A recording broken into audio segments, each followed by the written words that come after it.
To receive instant notification each time I upload, please hit the subscribe button and the bell notification.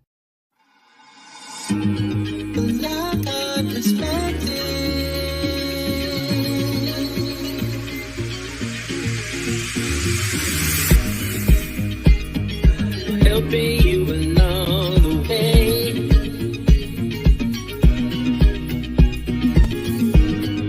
Helping you to make it through another day. Yeah, yeah.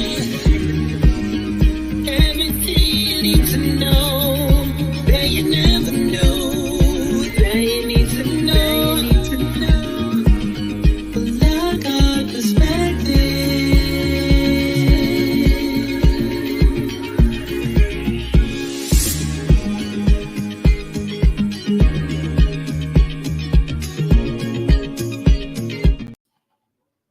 Nice little ditty, isn't it? I just love it. And I love Ronnie Mann's voice on that. Welcome, welcome, welcome to Headlines with a Voice and the Lockhart Perspective. Today we have a great guest with us, and we're going to lay some foundation before he joins us. And we're going to actually put down what we're going to talk about today because it's very important that we don't miss any of these points. Obviously, one of the main things I want to talk about is the high influx of illegal aliens and how it plays into the whole scheme of things with all of our cities here in the United States, because it's just a few major cities that are and major states that are sanctuary cities and states. It's still going to trickle down into the southern states as it has now, up into other parts, even up into Maine, whether you guys know it or not. So we're going to focus on that. We're also looking today and here's what I'm going to do. I'm going to use one specific city, one specific state, because I feel like it represents everything that's going on in the U.S. right now today. And I think that if we just focus on one little area, knowing that it does, sort of branch out into other places, that it'll be better for us because we won't be dancing all around. Now, some of the top stories that I'm going to start with right now is the defunding. Now, we're looking primarily at Mayorkas, whether you know it or not. His face is on the thumbnail on both channels. I'm dealing with Mayorkas because the question that I have is, was he just a fall guy? Or is there somebody else that should really have taken the brunt of the punishment, as it were, for this whole thing that just went down when they got rid of him? So I do want to look at that. And I do want to look at how easily it was for them to sort of remove him out of the picture instead of making the person that I believe should have been, responsible, the person who literally took the oath, other than the oath he took to protect our laws and make sure that our laws are followed through with. Whether you know it or not today, yesterday, I should say, in the state of Illinois, specifically Chicago, their school system there has decided to no longer have any police presence on the campus. Now, some will say, well, that's good, but it's really not when you look at some of the things that have been going on in schools throughout the United States as we've had this high influx, especially of the migrants that are going into Chicago. The preponderance of those individuals are Venezuelans. Now, I want you guys to take a look at this story, and we're going to talk about it. But the first thing that I want to show you is right here. Don't you just love it when I sort of mess around? There it is. There it is. I'm going to back this up so you guys can hear it from the beginning. And then we're going to listen to the former Chicago principal. Okay. Getting the money and reinvesting it by getting all these programs, nursery programs, culinary arts, all these programs for these students so they don't have to go outside of high school, outside of resources just to become the person they want to be when they grow up. Mixed reaction to a much anticipated decision after much debate. The Chicago Board of Education votes to remove school resource officers from schools by the next school year. Okay, we've seen rallies for and against the safety plan resolution for months. Now here we are. Dr. Joyce Kenner, one of the most respected voices in education here in Chicago, sitting here down with me this morning to react to this controversial vote. Good morning. Good morning, and how are you? I'm doing well. Thank you Good. so much for your time. You're welcome. You're Let's welcome. hop right into this. So many people are talking about it. To many, this was not a surprise because Mayor Brandon Johnson, even as a candidate, was in support of this. The CTU was behind it. What's your initial response to the vote? My initial response was I've always been adamantly against removing police officers from the schools. And I would say that if you've never sat in the seat of a principal, never been an administrator of a school, you have no idea what we go through every single day to try to keep our kids safe. For 27 years as principal of Whitney Young High School, every day I would go home and say, I made it through another day without a child getting hurt at our school. And I just truly believe that police officers should not have been removed. I think it should have been a local decision, school decision. Whitney Young is different than other schools. Yes. Other schools are different than Whitney Young. And I just think that it should have been a local school decision whether or not a school needed police officers or not. Yeah, 3 decades that you spent, the bulk of there at Whitney Young, so respected here in the community. We've never seen a send-off quite like yours. Thank you. But it is true that educators here in Chicago have a bigger job than just the books and educating our students. So in recent weeks, we have seen children walk outside of school in the middle of the day and die in shootings in multiple instances. We're talking about life or death types of things here. So do you think this vote, instead of resource officers, it was built on favoring a more holistic approach to school safety? What do you think needs to be included in that? I think it definitely needs to be included in terms of voices of the school stakeholders. You have to find out what principals think. Yeah. You have to find out what students think. You have to find out what teachers think and school staff thinks about school safety. And again, all issues are different at each individual school. And so to look at it holistically, you have to get your stakeholders involved in the decisions that you make relative to a school and what happens in a particular school. Yeah, a lot of the fight in terms of removing the officers had to do with keeping kids out of what's been built as a school to prison pipeline. Do you think that this will achieve that? I definitely do not. Yeah, I just think that we need to focus in on our students, and you say a holistic approach to what we are doing with students. And obviously safety is a big issue with that holistic approach. And we just need to have the school stakeholders buy into what we are talking about and have an opportunity for a discussion.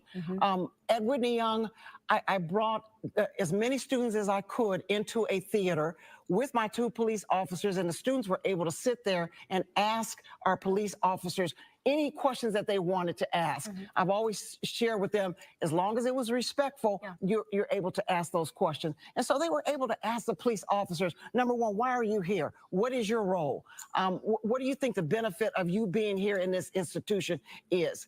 And it just was a wonderful exchange of ideals. I've always also believed the police officers' responsibilities are not for discipline. They are for school safety. And sometime I would call the police officers down to my office to ask them about what their thoughts about X, Y, and Z. But they were not there to discipline a student. That was left up to the administrators in the school. So I just think that people need to identify what the needs are for those resource officers or police officers, and then we move forward with that. Well, if they're talking about a contract that's ending in 2025 and resources being reallocated, because that's been the word that's used, reallocating resources, where do we start with that? Well, with the $628 million deficit that the Board of Education will be facing in 2025. Obviously, we're going to have to reallocate some of those resources. But I have always said that the resources, number one, need to follow the students, and number two, it needs to be equitable. Our resources, our financial situation, it's never been equitable across the board with all schools. And I just think that we need, as a system, to look at that and make sure that those dollars are following the students and addressing the needs of each individual student as it impacts their particular schools. Dr. Joyce Kenner here with us this morning, giving us much wisdom after your years serving this city. And we appreciate what you've done and what you continue to do. We appreciate it. Okay, so the purpose of me The even surprising sharing that, let announcement me today take by this former off talk show right there. So the purpose of me showing that to you was to sort of lay the groundwork for the next story that I'm about to share with you, because it's vitally important to understand that there's always these little bitty reads of information that'll come out, and it may not seem like anything big. Here's a story that I want to share with you. It's about some Guatemalan immigrants or illegal aliens who pretended to be students. And it's been going on for quite some time. You'll find that there are stories that go back as far as 2012, 2014. And I'm sure that if you and I did a lot of digging, we could find some stories that go back even further than that. Here is the danger. Since Venezuelans in mass have been displaced, replaced, moved, whatever you want to call it, to Chicago specifically. Now, let's just paint a picture right quick. These individuals, in my impression, okay, because I talked about it this morning, I believe this whole thing with the Venezuelans mimics what was going on with Cuba when they just allowed all of their worst to come out of their prisons and be taken into Florida, moved into the United States interior. I think this is the same thing. But in as much as I think that, I also believe that they are sending specific groups of individuals to specific cities, specific towns, excuse me, and specific states for a purpose. Now, we all know that Chicago has had a terrible problem with gang violence, with shootings almost every single weekend. We've seen that over the past several years. It went from every weekend to just blending Monday through Sunday. Now they're bringing in these individuals who they've unleashed, in my impression, because they're doing crimes with impunity all over the place. These individuals are brought there. Now, all of a sudden, just gently, they've removed the officers from the schools. This was a continuation of what started when they had the defunding the police. If you remember, there was a 75% request of reduction of the police in Chicago under Mayor Lori Lightfoot. Lori Lightfoot did not go to the extreme with the 75%, but she did do some cuts. And what I've always noticed is sometimes you'll find that they'll say a high number because the lower number is really the number that they attain, that they want to attain. So I believe that when they ask for 75%, and by they I mean the NGOs and the other organizations that were requesting to defund the police in Chicago for such a time as this, those individuals are who I'm referring to. What they had done was they said, we want 75% reduction. Really, they probably only wanted 30, all right, because they were going to try to do it more over time. Either way it goes, she didn't do 75%, but she did do some. Now we've taken them completely out of the school system. Think about this. Kids are walking out of schools. I have a family member. I'll just use this as a story here.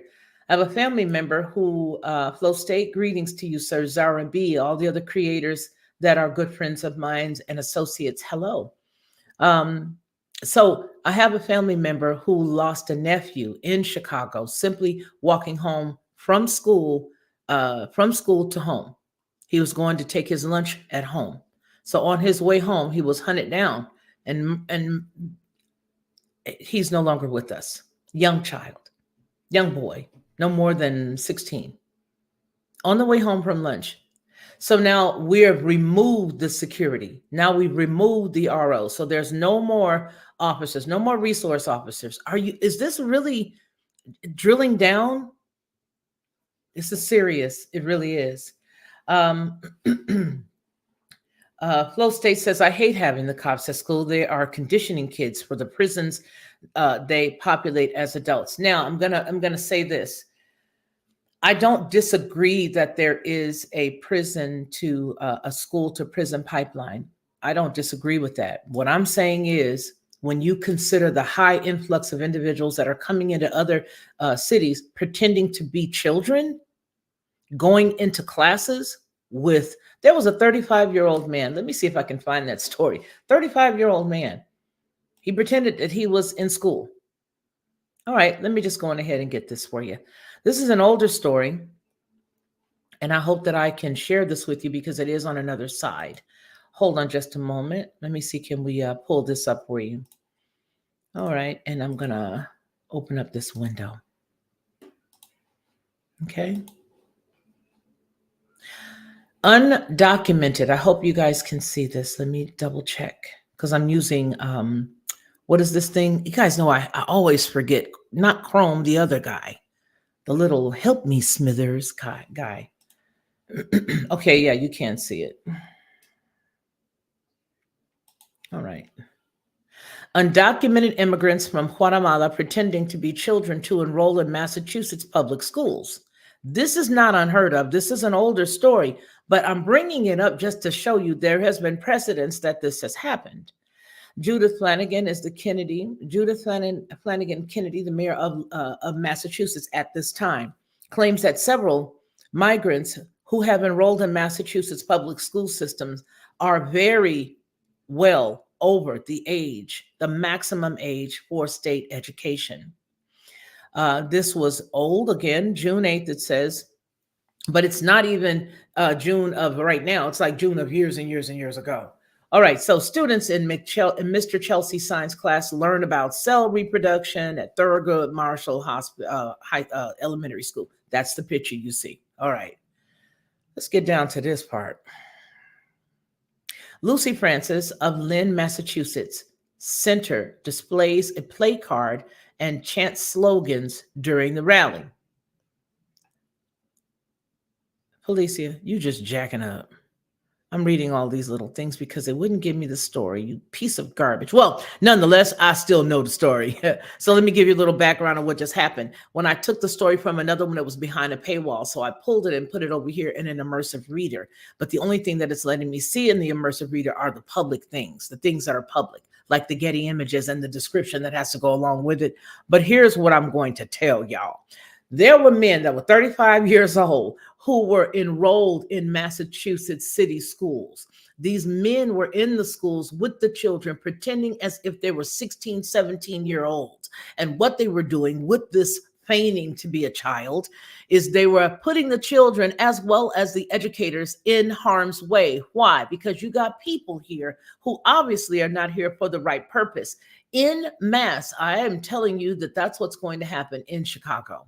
That's what's going to happen. It's not going to be this little small, soft, oops, we made a mistake. No, sir, no, ma'am. It's going to be large amounts of grown folks inside of these schools with these kids because the desire of the individuals who paid for them to get here is to destroy your city, Chicago, Dalton, and any other city inside of any township in Illinois, any other city in neighboring cities in Detroit, Los Angeles, any of those areas. It is to destroy your youth. If not by way of fentanyl coming in through the southern border, then by way of other individuals coming in through the city that you live in, infiltrating your school systems. They did not have enough people to stand up for them in the Chicago area. Those individuals did not stand up and say long ago, no, stop it. It was just a few people who were actually saying, hey, we don't want you to defund the students' resource officers. We don't want that. And I don't really think that there would have been anybody who really would have given a rip. Honestly, I really don't. I don't think that there would have been anybody who gave a rip. I just don't. So while we are waiting, WTF Flow State says, yeah, well, and that's exactly what it is. Grown men and women pretending to be children. I'm going to tell you something. Here's a big issue. We have a lot of people who believe the stories that are given to us to soften us, to lower our drawbridges. Each one of us have one. You may have a drawbridge that sits up a little higher than the girls next to you or the guys next to you, sir. But every single one of us has a drawbridge that is based on an experience that we've had in our life that tells us when there is safety at risk. And the issue here is that media has learned to play and to sort of tickle your hinges on your drawbridge. That tickling and that wiggling and moving that bolt is what they're doing as they're telling you about the sad, violent stories of individuals that need a place to be. They just looking for a better place. Where are they getting the mopeds? Where are the mopeds coming from? In the state of New York, for example, where are the mopeds coming from? Anybody? Does anybody know? Not only are the mopeds a problem or a question, does anybody know where these people are getting all of the resources to come here with brand new clothes on? Some of the people that were in New York were beating up the police officers in very fly gear. Where did that come from? That's in your face. And what you're hearing is what is lowering your drawbridge to receive a blow that could harm not only your community, but you as well. That's the problem. That's the issues. And that's what I'm talking about today. So let's take a look at another video. I'm going to show you guys something else here while we are waiting on Judge to come on in. Let me give this to you because it's very telling. Very telling. I'm going to do everything for Illinois. So we're going to do this right here. We're going to move over because I told you guys that I feel like there's a whole lot more going on to Dalton with that mayor. We're going to go on ahead and look and see what they've decided to do with her, because once the judge gets here, we're going to make sure that we touch all of the topics that you and I have already discussed. Okay. So let me give you guys the full screen so that you guys can see this. And then we're going to move on. Here you go. Now, the trustees have decided to go on ahead and have her removed. But in tandem with that, she's done a lot of retaliation against some of the individuals in the community who own businesses that have actually spoken up and spoken out to the FBI. In retaliation to some of that speaking up, what she's done, and by she, I mean the city's mayor of Dalton and the township supervisor, what she's done is she's actually had raids on people's businesses for simply speaking out about the fact that she would not allow them to get and retain their business licenses so they could continue to take care of their employees and their families, simply because it is alleged that some of these companies are providing services for the trustees, which she has put herself in conflict with by not following up with the laws and rules that they have set there. So this is the trustees, as well as the open vote that they took just yesterday to say, we need to investigate her. The grown-up thing would be for her to resign. Just get out of here, leave town. But she's not going to do that. You have disgraced this entire village and also disrespected each and every one of us. In a special board meeting tonight, Dalton trustees voting to investigate controversial Mayor Tiffany Henyard. This comes as we have learned federal agents are investigating her and allegations of corruption. Our Elizabeth Matthews was inside that heated board meeting. She's live in Dalton. Elizabeth. Scott and Don, one trustee saying tonight that this is their last resort, their last stance. They cannot continue to stand by and see millions of dollars wasted. Tiffany Henyard didn't show up in person, but she was brought up in conversation and a vote. Motion passed for resolution number 24-002, calling for investigation of Mayor Tiffany Henyard. The 4-trustee majority voting unanimously to call for an investigation into Henyard and what they say is the misuse of funds. The Board of Trustees has repeatedly asked for financial information that we feel is entitled and has been denied that information. So we feel that we need to get intervention from somebody that can force this kind of action. Who are you asking for that intervention? What bodies? We're asking the FBI, State's Attorney, Attorney General, and Cook County Sheriff's Office. Henyard became mayor in 2021, and for at least 2 of the 3 years, Fox 32 has been reporting on allegations of corruption in her capacity as mayor and Thornton Township supervisor. Concerns have led to trustees calling special meetings to get things done. This meeting is an attempt for this legislative board to save Dalton. They voted on items including asking for receipts for the mayor's trips and getting keys to Village Hall. This has been a stain on our community. It's no way that we should be locked out of a place where we pay taxes. Residents in attendance approving of the board's stance. This has to stop. She cannot continue to intimidate and gangster her way through this. We're not giving up because we refuse to let Tahoe Tiffany take our community. I did reach out to the mayor for comment tonight. I didn't hear back from her, but through a PR company, I did hear back from the village administrator, Keith Freeman. He says in a statement, quote, "This is just another example of a few trustees in the village of Dalton spreading lies and false allegations. These are the same trustees that cut the public safety budget by $3.8 million, eliminated the bond for garbage removal, and have charged over $5 million in frivolous lawsuits that the Dalton taxpayers are stuck with the tab. The residents deserve better than." Okay, so now I'm going to stop her from talking because we basically got the nuts and bolts, and Judge is on his way in, so I don't want to belabor the time for him. But what we are going to look at right now is what has happened with Tiffany and what they've done in the state of Illinois to request that she stop doing something specific. Illinois Attorney General has ordered a politician's charity to stop soliciting money because it has failed to report how it spends funds and who has benefited.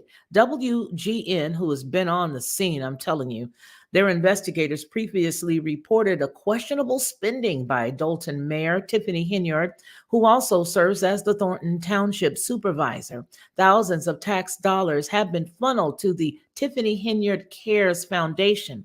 It's a township through the township in Dalton. So let's finish. Oh no! Oh, that's so nice of you. Thank you. In the township of Dalton. So now the foundation claims to help cancer patients, but hasn't filed any of the required financial disclosures with the state of Illinois. The Attorney General sent a letter Wednesday threatening legal action to recover money paid to foundation board members and staff. Henyard has not previously responded to questions about the charity, but what she was doing was ripping and running all around town not long ago, showing people that this was her charity and she wanted them to give monies. Now, have you heard of the old-fashioned shakedown? Does anybody remember what the old-fashioned shakedown was back in the day? The old-fashioned shakedown back in the day was where people would say, hey, Dub Will, the old-fashioned shakedown is where people would say, give us the money and we'll protect your business. Give us some money and we will not blow up your business or your establishment. After this commercial break, we're going to take a look at a major shakedown that took place with this woman just recently. It's a shame. And it's got to be us. That's the part that bothers me so much. Why does it got to be us? Hey everyone, it's me, Felicia, of the Lockhart Perspective and Headlines with a Voice. I want to tell you a little secret. This is what I used to do because I don't do it anymore. I would go to the store, buy the barbecue sauce, pour it inside of a bowl, put a whole bunch of different spices, a dash of brown sugar, a dash of maple, and a dash of mustard, stir it all around, and everybody would be like, oh my gosh, this is the best, this is the best. But I was exhausted after all of that, and a lot of times I couldn't remember how many dashes of what I put in it. But I don't have to do that anymore because now I just go to Judge Joe Brown's website and I order his 3-pack of bottled barbecue sauce. It is by far the best, and I do mean the best barbecue sauce I've ever eaten. And when you go to his website and you order his 3-pack, you'll see exactly what I mean. Head on over to jjbbbbq.com and order Judge Joe Brown's barbecue sauce. You'll be glad you did, and you're going to tell me about it. I know you will. All right, here we go. Someone seen you go in there, and then 2 hours after your story airs, that police are at both of these establishments. More controversy in South suburban Dalton. Two popular bars shut down by police just hours after the owners talked to Fox 32. A village trustee also says it's because they're not financially supporting Dalton's mayor, Tiffany Henyard. Here's Dean Placco with the latest on the corruption investigation. Is it coincidence or retaliation? Both of the Dalton bars that were raided and shut down last night, we visited the day before as part of our ongoing investigation into allegations of political corruption in Dalton. They just rushed in here, put police at the front of the door like they was doing a raid on the drug house or something. A team of Dalton police officers raided and shut down Pablo's Bar and Cafe and Rinky's Bar and Cafe, both located on Sibley, about a block apart. Everything going peacefully, nothing going on. It's like 10 police cars came in and they start pushing customers from here. And he said, if you don't leave, we're going to lock you up.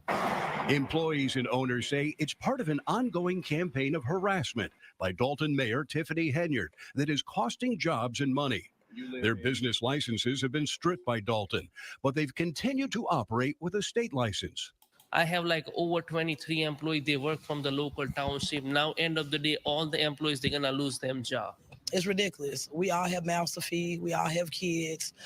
They're not giving us no explanation. On Monday, we visited both Rinky's and Pablo's to ask about allegations their licenses were being held up for political reasons. Then last evening, we broke the story that FBI agents have questioned at least a half dozen people, including business owners, a former Dalton employee, and an elected official as part of an investigation into Mayor Henyard. Less than 2 hours after our story aired, police raided the two bars. Someone seen you go in there. And then 2 hours after your story airs, that police are at both of these establishments. Dalton trustee Tammy Brown says she believes the raids are meant to send a warning to others not to talk. And she believes there's a reason so many Dalton businesses are having trouble getting their licenses renewed. I'm sure that they were asked to donate, make a donation, and most likely they didn't make a donation. So you don't get a chance to stay open if you don't pay the Queen's ransom.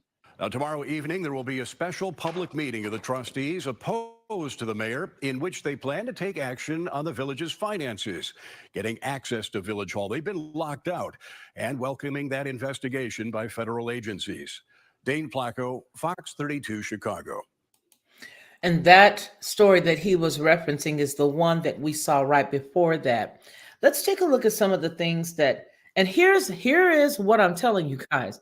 My mindset is that all of these things play a role in where we are headed as a nation.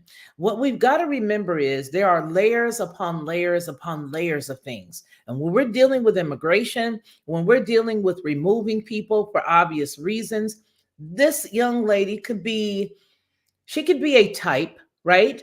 Maybe she could have been somebody who was paid to come in and do what she's doing simply because the individual that they want to come in wouldn't have been able to make it and last for as long as they did if they had just pushed this individual to become the mayor. Here's what I'm trying to say. Can you imagine for a moment if there was somebody who they knew the people would not accept? So what they did is they gave them somebody unbelievably atrocious in the interim. Now, when that person is done running amok, you can bring in or enter in the individual that you really do want to have that position. We said this a couple of months ago when I spoke about the high influx of different individuals that could take that place. It could be Mr. Patel, it could be anybody. But the point that I'm making is we got to look at the fact that immigration is something that they're pushing right now. And it's not just standard, it's the illegality of it all. So with that said, some of the things that she has been accused of as the mayor is not letting citizens into public meetings. These are the topics that we're talking about, and our guest is here. It is none other than Judge Joe Brown. That wonderful commercial that you just saw about the barbecue sauce, that's his. You saw how to get some? Go get yourself some, because I eat it all the time.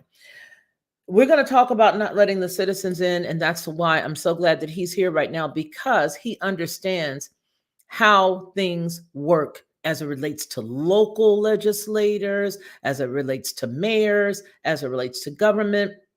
he knows it all, in my impression. And I could say that because I just think he knows everything. So, so that's just me. Judge Joe Brown, welcome, welcome, welcome to the show today. We so appreciate you for being here. How are you? I'm doing all right. Wonderful, wonderful. We just got to looking at your commercial for You mean the the beautiful, barbecue delicious. thing? Huh? You mean the barbecue thing? The barbecue thing. And You so know you what can we get it on Amazon too. Oh, I didn't know that you could get it Oh, on it's on Amazon. Amazon. They've been selling it real quick. We have a little bottleneck right now, literally, because we can't get enough bottles supplied by the supplier to really get what we want out there. But it's been selling, so we've had quite a few shipments that we have delivered and they've gone through. So the product's great. Try it. You tried it. Oh, I love it. Yum, I yum. love it. See, it's Black History Month. Let me Yeah, break it come down on to now, this. y'all. I'm collaborating with Chef Damon. He's Beyonce's personal chef. So he changes the old stuff I've been working on for 40 years to something that you can sell in a health food place. We've got Tiffany Haddish is a major investor and a collaborator in the thing.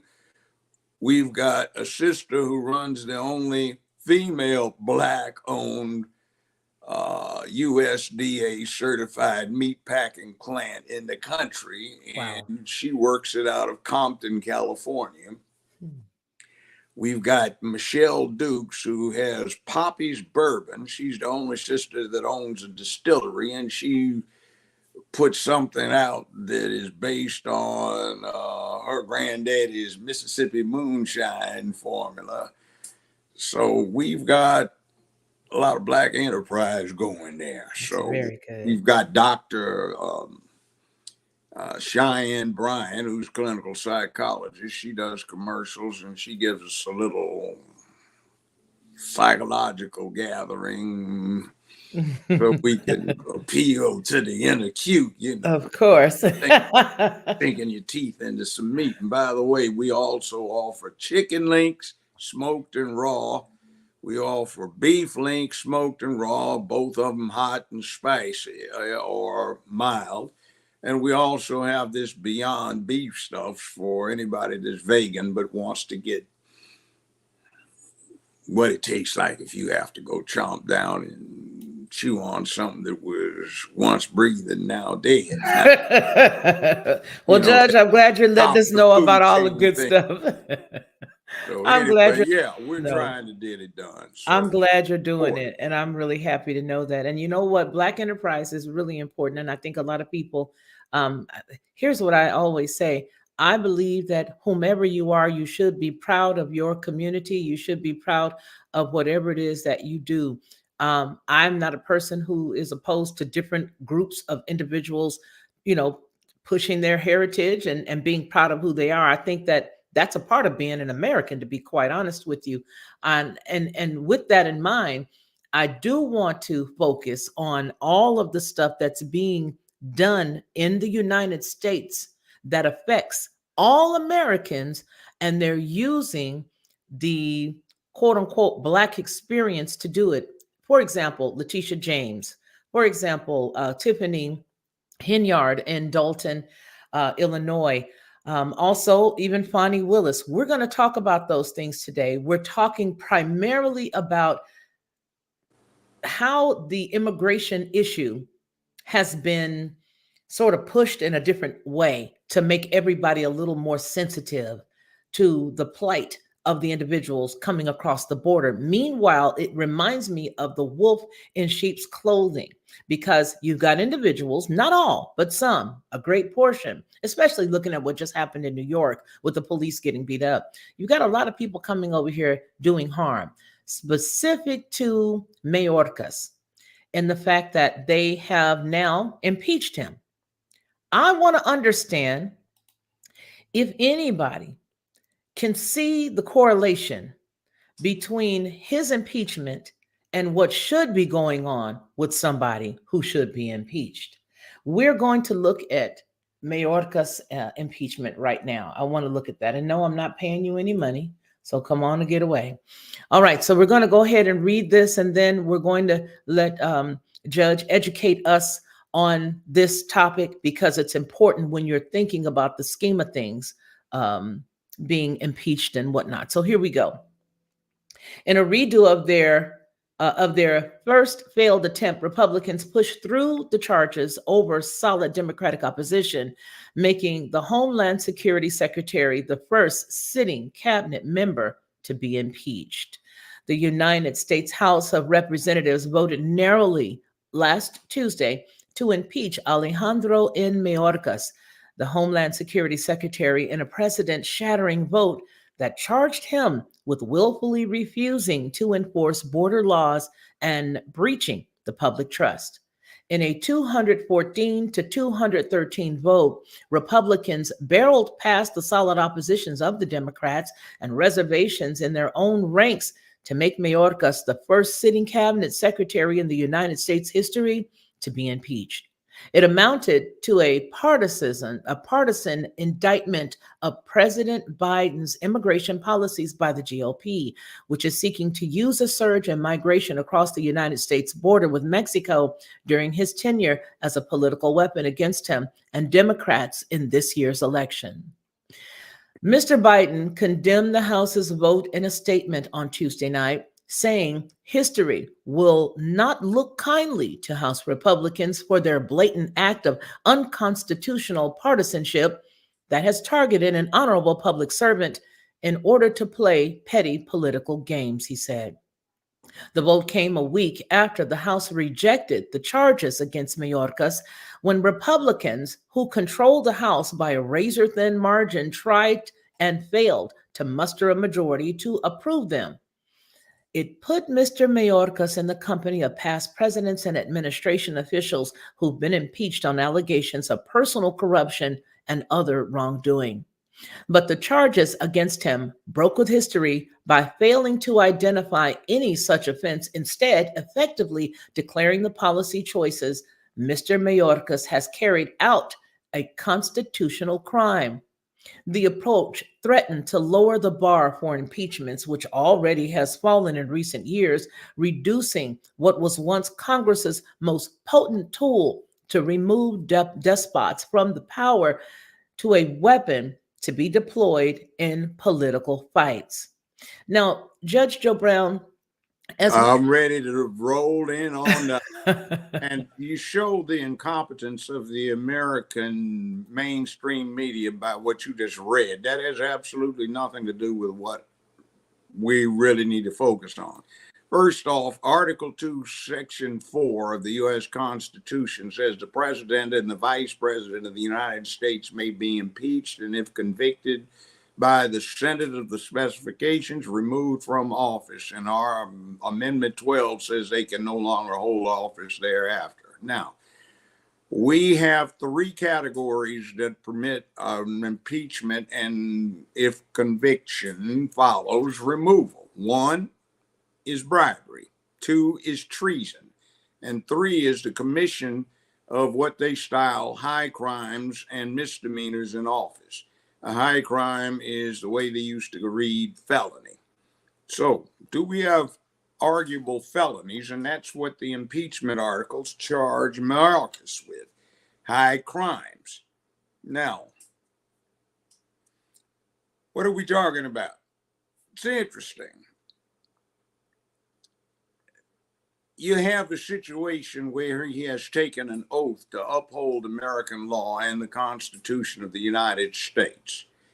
Now, he is likely to claim that he was following orders and the policies of the Biden administration. If he does that, we have a precedent, the Nuremberg war crimes trials against the Nazis. That kind of blew that defense out of the water. In other words, the defense of I was only following orders is not a defense. If he was following these orders and instructions from the Biden administration, that also implicates the current president in an Article 2, Section 4, high crimes and misdemeanors or situation committed in office. This is certainly impeachable activity. What are we talking about? Now, there is this felony category in the federal criminal law. It's known as harboring a fugitive. That also embraces giving aid and comfort or aiding and abetting a fugitive. Now, under American law, border crashing, which is what's going on in the southern border, is a federal crime. The president has essentially ordered his personnel to stand down and not enforce border security. He does not have that option. This is not an item of executive authority. I suppose he could issue a blanket pardon, but that would be unprecedented because pardons specify a given individual, not a category of people. So, if border crossing is a federal crime, a person who does that with the intent to commit a felony or conspiring to commit a felony would certainly qualify as a fugitive lawbreaker. The very act of the illegal crossing makes him a lawbreaker and a fugitive if at large. Giving aid and comfort to a fugitive is defined as hiding, secreting, providing shelter to a fugitive, assisting a fugitive to evade capture, apprehension, and detection. Now, all of the above and more are qualified and defined as harboring a fugitive. Now, I've personally tried defendants who were charged with harboring a federal fugitive. To show you the extent of that, one of the more notorious cases I tried as a defense lawyer involved a woman who had been married to her husband for about 30 years. He happened to be visiting a relative and he was witness to a bank robbery. The FBI needed him as a crucial witness to identify the culprits.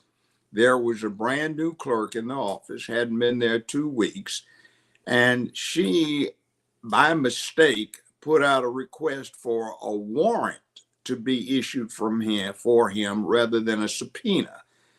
Now, the FBI got the warrant without realizing what they were doing. The warrant was subsequently recalled, but in spite of that, the woman was put on trial for harboring a fugitive because she did not report her husband to the FBI. And during that short period of time when that erroneous warrant was outstanding, that's when all of this developed. So they were going to ask for a minimum of 10 years in a federal penitentiary against this woman. So that'll give you a perspective on the gravity of this particular underlying offense, harboring a fugitive, when we're talking about several million people with some interesting complications and potential developments that would come out of that. Now, all of the above is as it is. Now, if someone plans to and or does act in concert or in agreement with or in furtherance of a scheme with others who act for the purposes of carrying out a criminal act, which in this case harboring a fugitive, that is a conspiracy.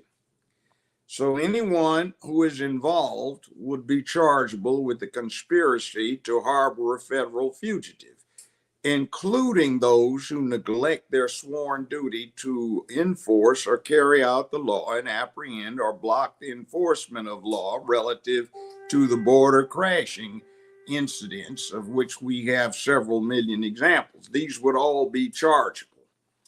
This would include the President of the United States, and that would implement Biden. And apparently Mayorkas is going to assert that he was carrying out his orders, which if given by Biden would be a misdemeanor or a felony in office.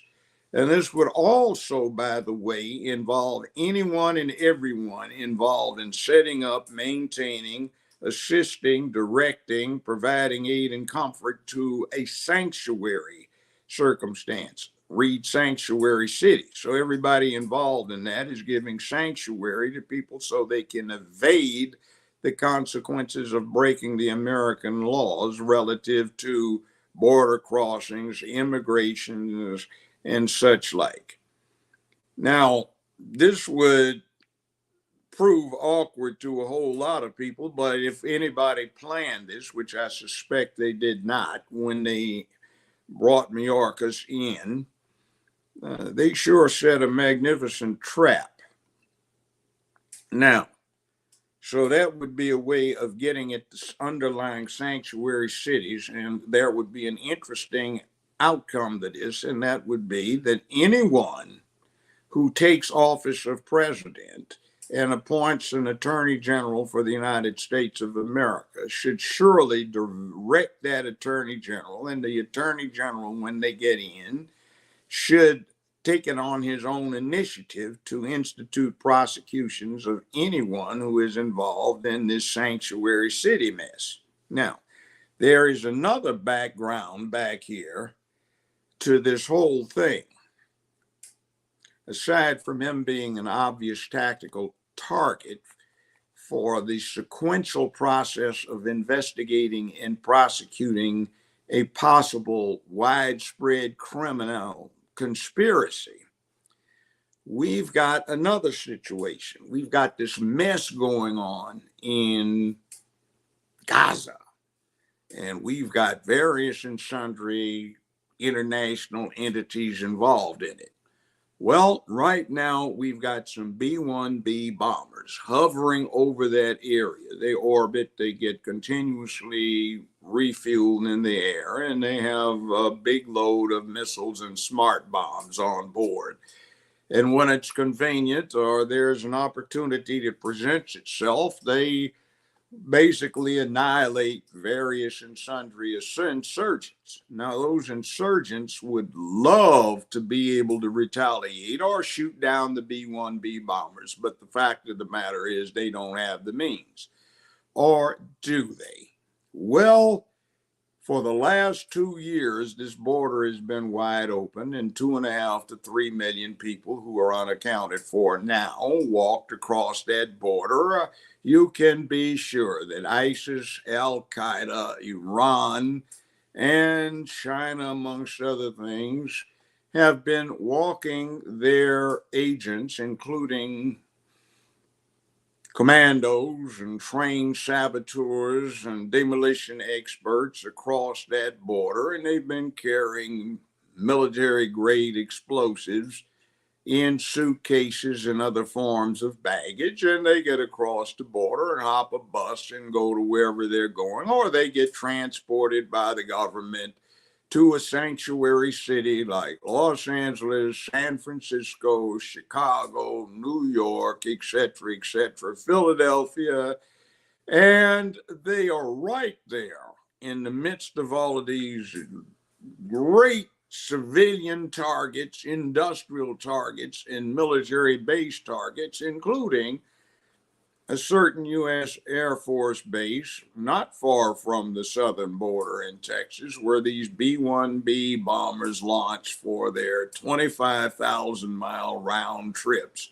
to the Middle East, where they are refueled in the air on the way there, refueled in the air as they orbit, and then refueled on the way back. And we have 24 of them in operation right now, just 24. And with military grade missiles, rocket pill grenades, RPGs and stuff, they could create absolute havoc to that Air Force base, and they don't have to shoot down B-1Bs. They can destroy them on the runway. So we have an obvious liability to retaliation, preemptive strike, or whatever it may be in the minds of Iranian-backed insurgents. We don't have to look out for terrorists, so to speak, infiltrating flight schools and getting on board aircraft with box cutters or whatever weapons that did not show up in a scan, going through security checkpoints at an airport. These people simply walked in. They don't have to parachute in. They don't have to take small boats and get landed from a submarine to get in. They just walk across the border. They are camouflaged by 2.5 to 3 million other illegals who've crashed the border. And we have a real live mess to set up the next 911. There is a possibility, since Iran has nukes, we might have a suitcase nuke. After all, a 500 kiloton nuclear warhead only weighs 38 pounds. And the warhead the bomb they dropped on Hiroshima was only 16 kilotons. One on Hiroshima was about 18. So now you've got one 500 kilotons explosive yield that you can walk in holding in a case. And all of these could have been planted already, ready to be detonated. And we don't even have to worry, or the people that might detonate them are on suicide missions, so they don't mind going, so they don't have to even find themselves a safe space remote from the blast site. They can do it themselves. We can have high explosives with highly radioactive waste material, which could create a disaster even if it doesn't cause a nuclear explosion. We've got biological weapons that could be introduced and dispersed if they haven't already been. We have a massive mess, and some damn fool idiot in charge of all this, the commander-in-chief and the chief executive, has issued orders to everyone to stand down so we don't do anything about securing our borders from what is now not just a threat from the ordinary things like disease, crime, mental illness, such like corruption, sexual offenders, predators, but now we have a risk of suffering retaliation from what is hot and hostile combat going on in the Middle East. So there we go. They should go after Alejandro Mayorkas. They should go after Alejandro Mayorkas. And then, and just, I think that it would be, based on what you've shared, the next obvious person that should be gone after, if it's found that he was following orders, would be the commander-in-chief, no? They don't have to find it. He's already said it. That under the circumstances, since he has said it himself, meaning Biden, that certainly would give probable cause, not only for an indictment, but for at least the triggering of a congressional investigation to go further. Now, this isn't a matter of, are you being nice to all of these deprived, fugitive people who are being oppressed somewhere in South America? This is a matter of national security. What the hell is wrong with somebody? And then you notice the 20-some thousand Chinese nationalists of military age. I'm glad you mentioned that. That's the next thing I wanted everyone to look at. Literally, that's the segue that we're going to take right now. But before we take that segue there, for those of you who are just coming in, I want you to make sure that you check this out. Hey everyone, it's me, Felicia, of the Lockhart Perspective and Headlines with a Voice. I want to tell you a little secret. This is what I used to do, because I don't do it anymore.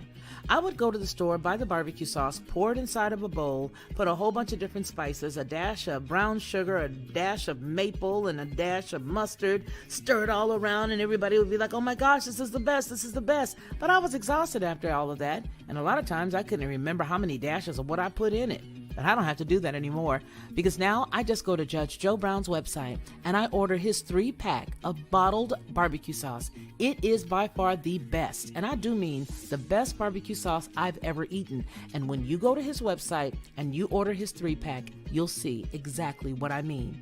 Head on over to jjbbbbq.com and order Judge Joe Brown's barbecue sauce. You'll be glad you did, and you're going to tell me about it. I know you will. Yes, make sure that you go, and when you go, make sure you come back and tell me, and I'm sure you're going to agree with me. I'm not joking, you guys. I like good food. I like things with spice, and that is one of, if not the absolute best barbecue sauce. My mom's gone on to glory. Not my stepmom that you guys hear about, but my mama. She had the best, but she's gone on. So without her here, this is the best. We're going to look. Suggestion on it too. You might cut it 1/3 with malt vinegar or beer, or you're gonna add a little if you want to really kick it up. You know, when you get the green, the yellow chilies, use some of the juice, put it in, and we have recipes that'll come out. Anyway, enough. And what Judge was just sharing with us about the Chinese is something that is very concerning to me. You hear me say all the time that I believe that we are at war from the inside out. I started saying it about 6 years ago, and people laughed at me and thought that I was tripping, that I was just crazy. But now it's becoming more apparent, as it is with the story that's coming out of Montana by way of NBC. Let's take a look. In national headlines, citizens from one of the United States' top adversaries now make up the fastest growing demographic of migrants attempting to enter the United States illegally. Here's national correspondent Kayla Gaskins.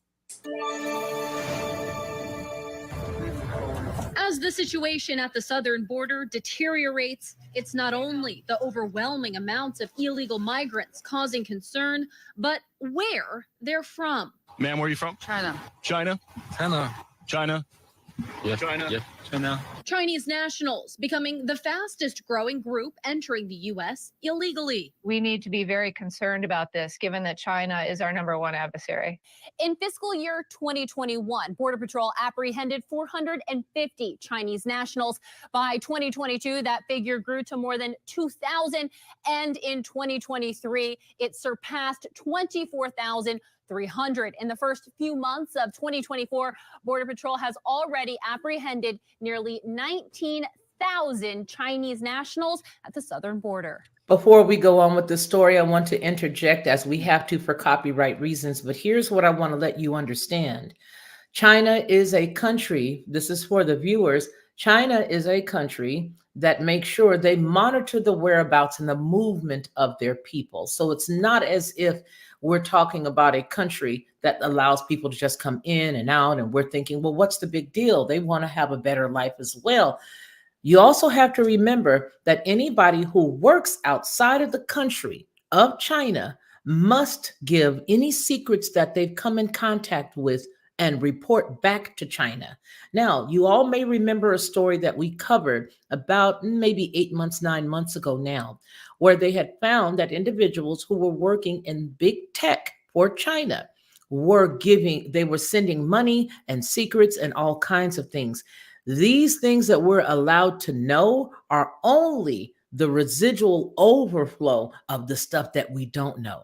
We're allowed to know it just in case somebody brings up a topic, or just in case one of the folks say, hey, this is not right. Why are these people here? Well, look, here's the story. We just canceled all of them.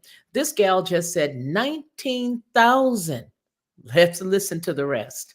One possible reason for this dramatic rise is the U.S. restricting visas as tensions between the two nations. In 2016, 2.2 million temporary visas were issued to Chinese migrants. In 2022, that dropped to just 160,000. The Chinese are also much more likely to be granted asylum in the U.S. compared with other applicants. Given the rapid increase of Chinese nationals crossing the border and how adversarial Beijing acts towards the U.S., we have to assume that much of this is state-sponsored. And as Republicans sound the alarm on this new phenomenon, Clearly, it shows that the border is completely open. Joe Biden wants it open. many Democrats chalk it up to political theater. They're weaponizing immigration They want to see if they can get votes for it. In San Francisco, a non-citizen Chinese immigrant was just sworn in to serve on the city's election commission. That is shocking. Citizenship should matter. But Americans increasingly see the border as a major issue, and polling shows it's a weak spot for Joe Biden's re-election. The president reportedly weighing issuing an executive order to show he's taking Americans' concerns about the border seriously. In Washington, I'm Kayla Gaskins. What say Let you? me say something about that. Yes, sir. 2 years ago, the Pentagon issued a series of white papers, and they said it's quite likely that by 2027, the U.S. and the People's Republic of China are going to have a very nasty confrontation over Taiwan. China has claimed territorial waters that extend around the western coast of Japan, all of Korea, all of Vietnam, and even up to the massive U.S. naval base in the Philippines because of some things they're doing in the South China Sea. The Pentagon says we right now don't really have the type of ammunition we need to fight more than 2 or 3 days if it came down to a non-nuclear, conventional munition type shoot 'em up, even between proxies involving Taiwan. Now, you can believe that a country that is probably the second most powerful military agency in the whole world has infiltrated quite a number of its agents, saboteurs, commandos, into the United States masquerading as refugees.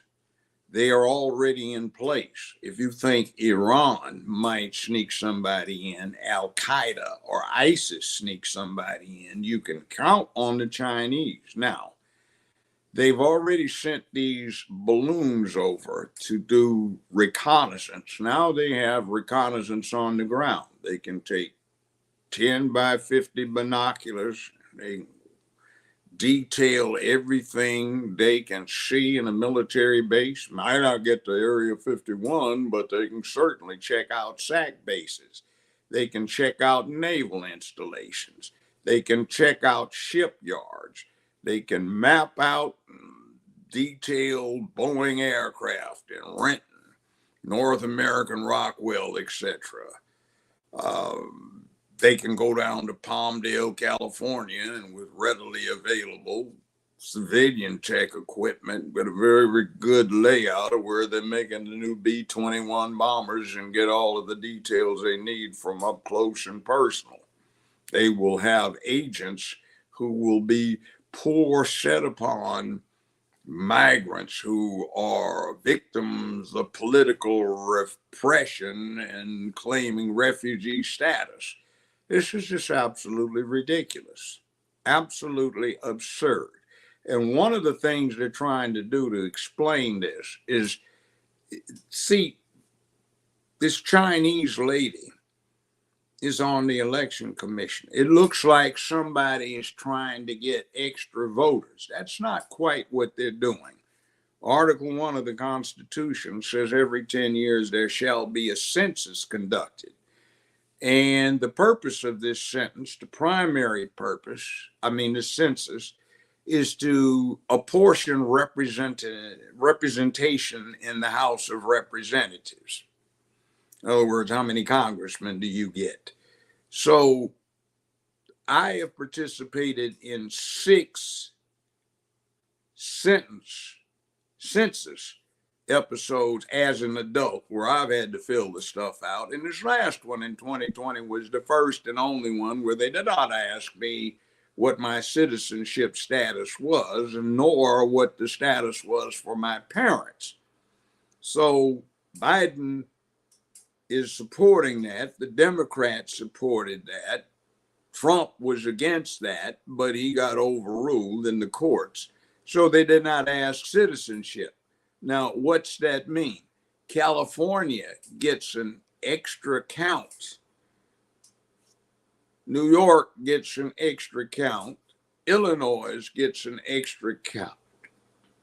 They get extra representation in the House, and the people that are being represented will probably be blocked from voting because they're not citizens. Now, there's an interesting aspect to this.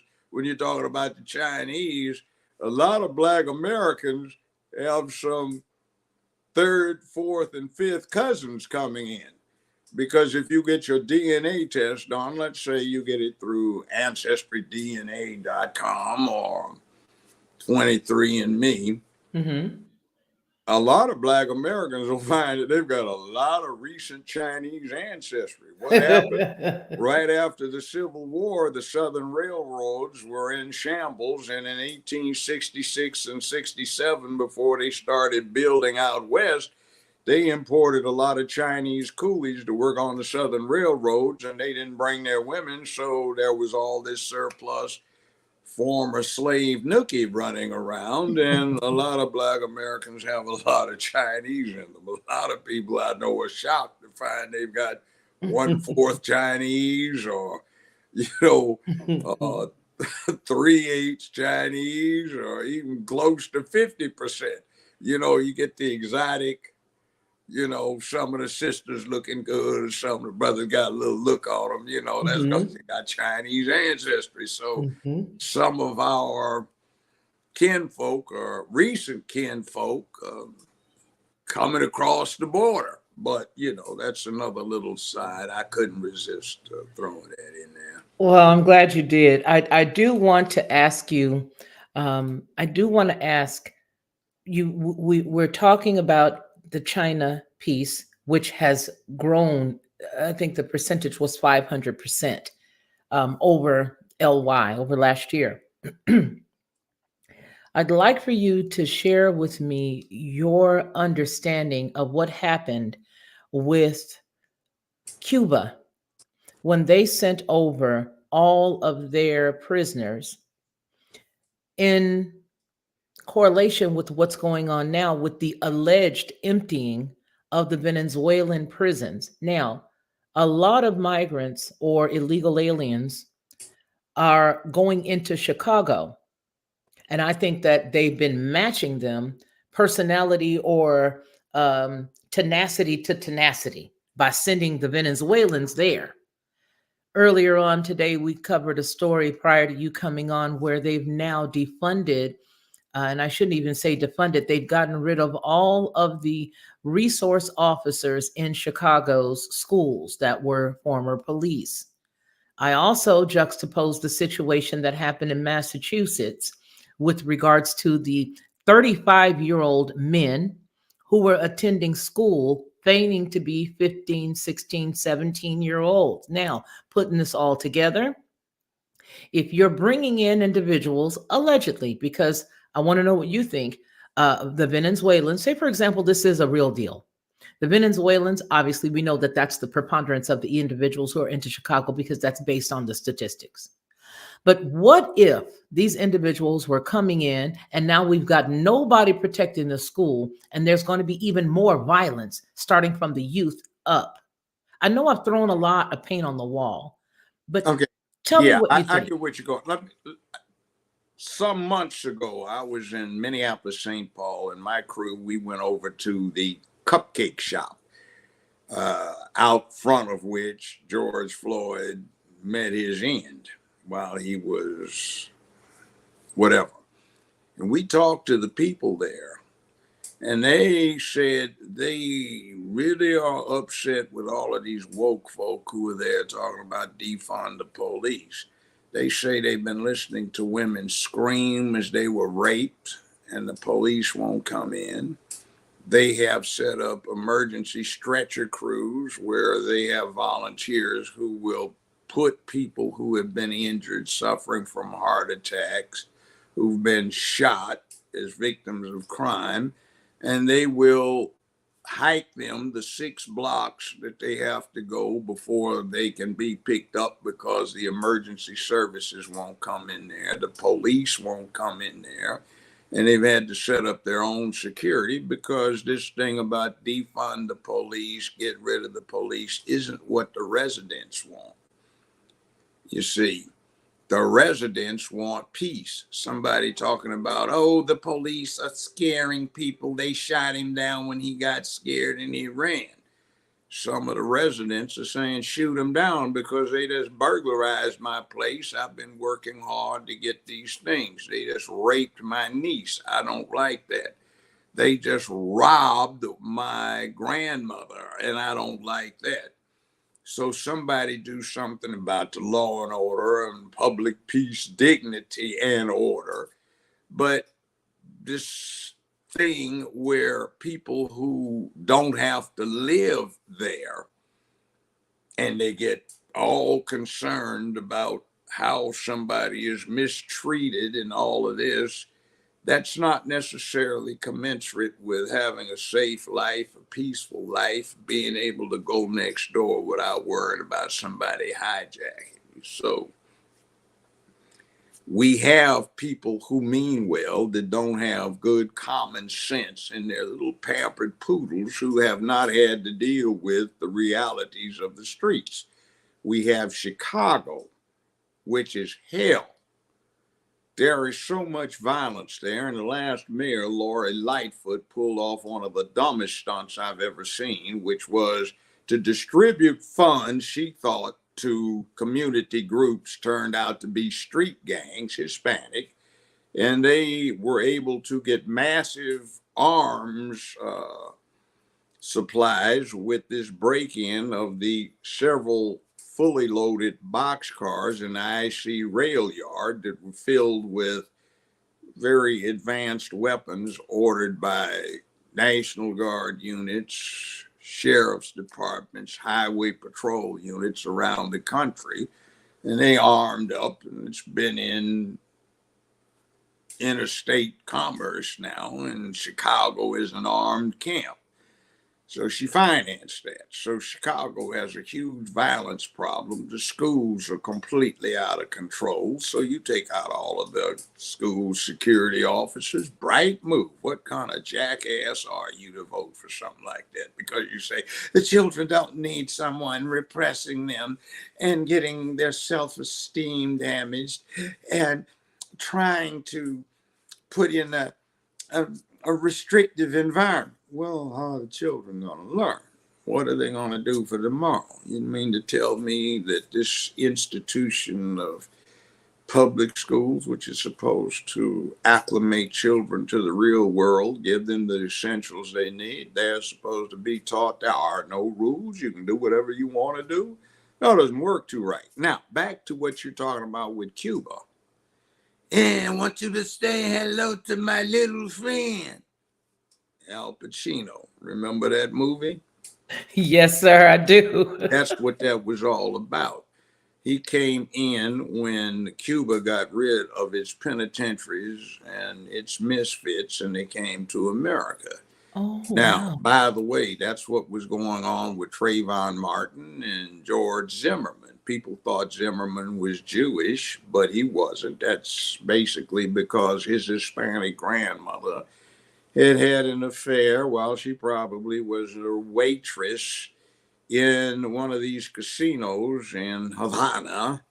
And one of the rich New Yorkers came down there, and she decided to take up the name of the putative father. So, yeah, but we saw that there is a problem in the Miami area wherein you have Cuban OGs and Cuban gangs, not saying Zimmerman was a gang member, but you do have these things where part of the process is go find a young black guy, jack him up as an initiation thing. And by the way, if you ever go through Miami airport, ask at least 3 official looking people for instructions or directions, because some of them from certain migration periods from Cuba take great joy in misleading the passengers. I have witnessed that firsthand on several occasions down there. So if you want somebody officially to give you directions, ask 3 people. And meanwhile, it's another thing too. You can see it in Miami. This isn't the United States of America.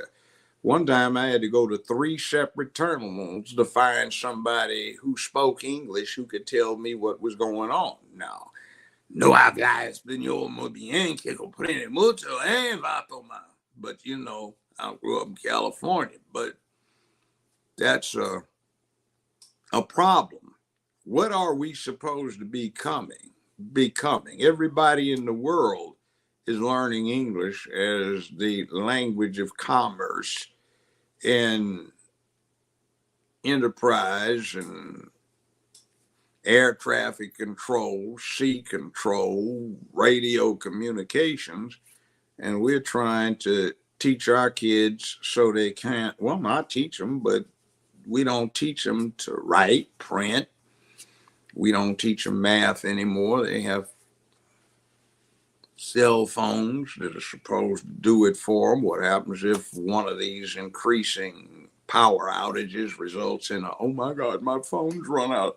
How am I going to tell this man what I owe him? Or, you know, you go into a Mickey D's and the cash register lost its picture function. You know, you ever see the cash register in some Mickey D's? It's got pictures on there that they press.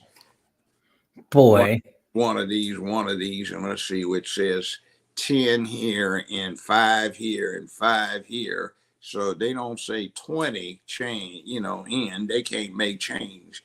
They have to put that in and then press the pictures, and the cash register tells them how much they're supposed to pay the customers, which is why the service is so lousy at some fast food places. That's how bad it's gotten, where we don't need multiplication tables.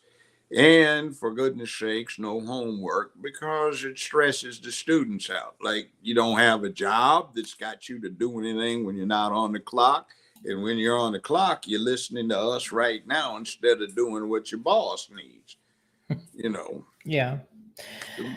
Bad move. It's a really bad move. And when I looked at that, I thought to myself, this is just a part of the never-ending story that is Illinois, as well as other places in the United States. But what I said at the top of the hour, California, New York, New Jersey. Come on. Even Maine got in on it. Even Maine got in on it with giving this large area that was was prior military barracks. They converted a whole lot of stuff there, and they're giving housing. They're giving, you know, $9,000 to people in Chicago. It's I mean, and wait a minute. We're in Memphis, Tennessee, largest predominantly black city in America. All right. The idiot chief of police, who's a black female, the idiot sheriff, who's a black male, and the new mayor, who is a male black, and the previous mayor, who is a male white. They're all pushing to convert Memphis to a sanctuary city. And I was going to ask you, aren't those illegal? Why isn't that illegal? That's what I said. It's a conspiracy to harbor or aid and abet a federal fugitive. And it's not up to somebody to say, I choose not to enforce that law. You take a solemn oath to uphold the Constitution and enforce the laws. So here you go. You're violating your law, your mandate. You broke your oath. And by the way, that gives aid and comfort to criminals who are, by the nature of how they get in here, criminals. See, you break the law. And you see, this is one of those things that becomes a matter of, it's obvious. Are you a citizen? No. You got a visa? No. How are you here? The law says you're not supposed to be here. So if you're here and you don't have a visa, you don't have whatever it takes, a permanent resident status, you're breaking the law. Did you go through customs? Did you go through security? Did you go through immigration? No. You broke the law. So you're breaking the law. So who helped you? That's aiding and abetting a federal fugitive. So, it looks as if right now there are a lot of people, as I've been looking over some clips and things of that nature, there are some folks that have actually hit the ground running, which is one of my major desires. I don't want to just necessarily sit inside and do this. I want to get out and go and see things for myself, because I know that when you put your eyeballs on something, it just solidifies what your innate gifts are, right? I want Now, to go to well, I Chicago. tell you where you can go. Hmm. Go on YouTube and watch Miss Fani Willis. That's you know what? But you Are know you what you're connected? wait, before we get That's the into next person we're talking about. before we get into what happened legally, Mm-hmm. when you see Fani Willis, you are getting a view of what Lori Lightfoot was, what Kamala Harris was, what Stacey Abrams is, what that mayor you're talking about is, what this black judge that just got, she had to start serving a sentence she got in 2014 that was held up on appeal.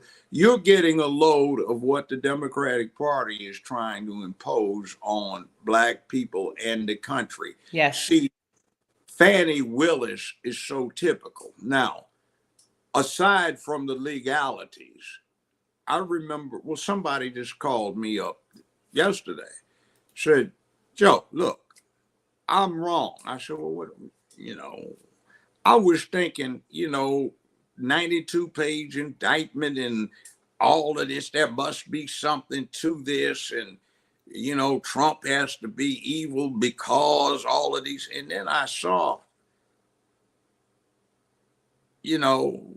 Fani Willis, and I said, wait a minute. This isn't any dignified somebody. This is some kind of narcissistic idiot.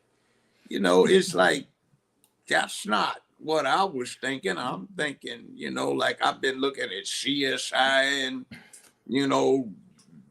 defense of the people of the sex crimes things, and you get the learned chief district attorney. He is pointing out pitfalls to his subordinates, and you get an idiot. Is that what's going on? So, yeah, it is. Not all women, because I know some very fine female judges, white and black, same with the lawyers. And then I know a number that over the last 50 years I've been doing this, I used to whip all the time. They're like Fani. They're so stuck on stupid in their own little narcissistic requirements that they, for example, don't try cases.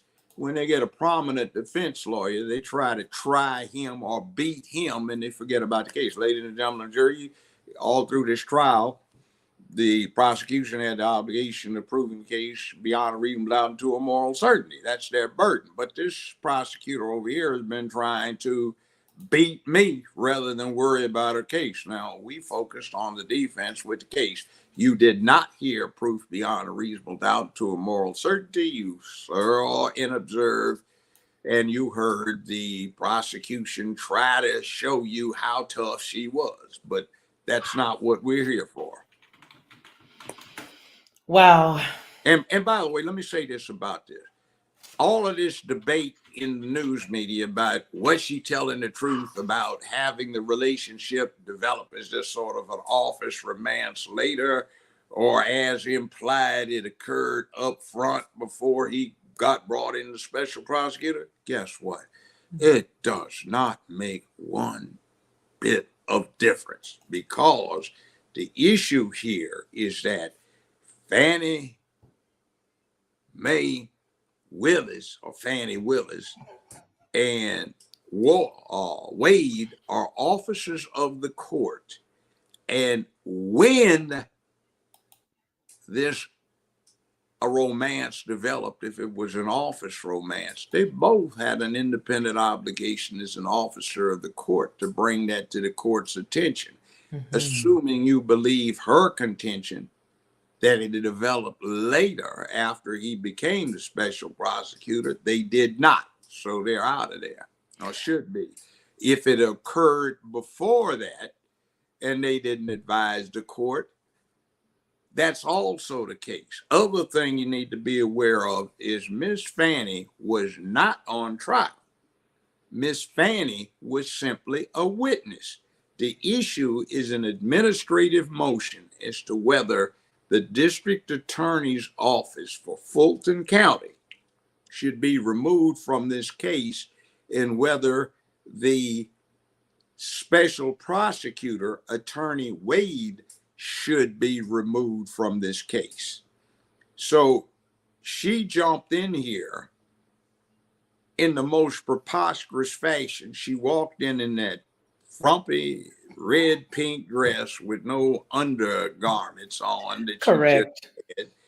And she walked in hand on hip with that snake charming neck bit and threw a big sheaf of papers rudely on council table. And you know what was going on at that time? What? Counsel for the district attorney's office was having a good argument with the judge that she should not be required to testify. Wow. So she brought a dumb behind in there and pulled off one of the dumbest stunts I've seen in 50 years. She got on the witness stand, and this is the district attorney for a major American city, Atlanta, in the preposterous position of having put herself in a situation where she needed to take the Fifth Amendment. And it was ridiculous. The more she talked and she kept adding stuff, the worse it got. So now we've got specters of money laundering. We've got specters of IRS fraud. She talked about her 501k she put into her campaign. That, by the way, became taxable income, which was not apparently reported to the IRS after it came out.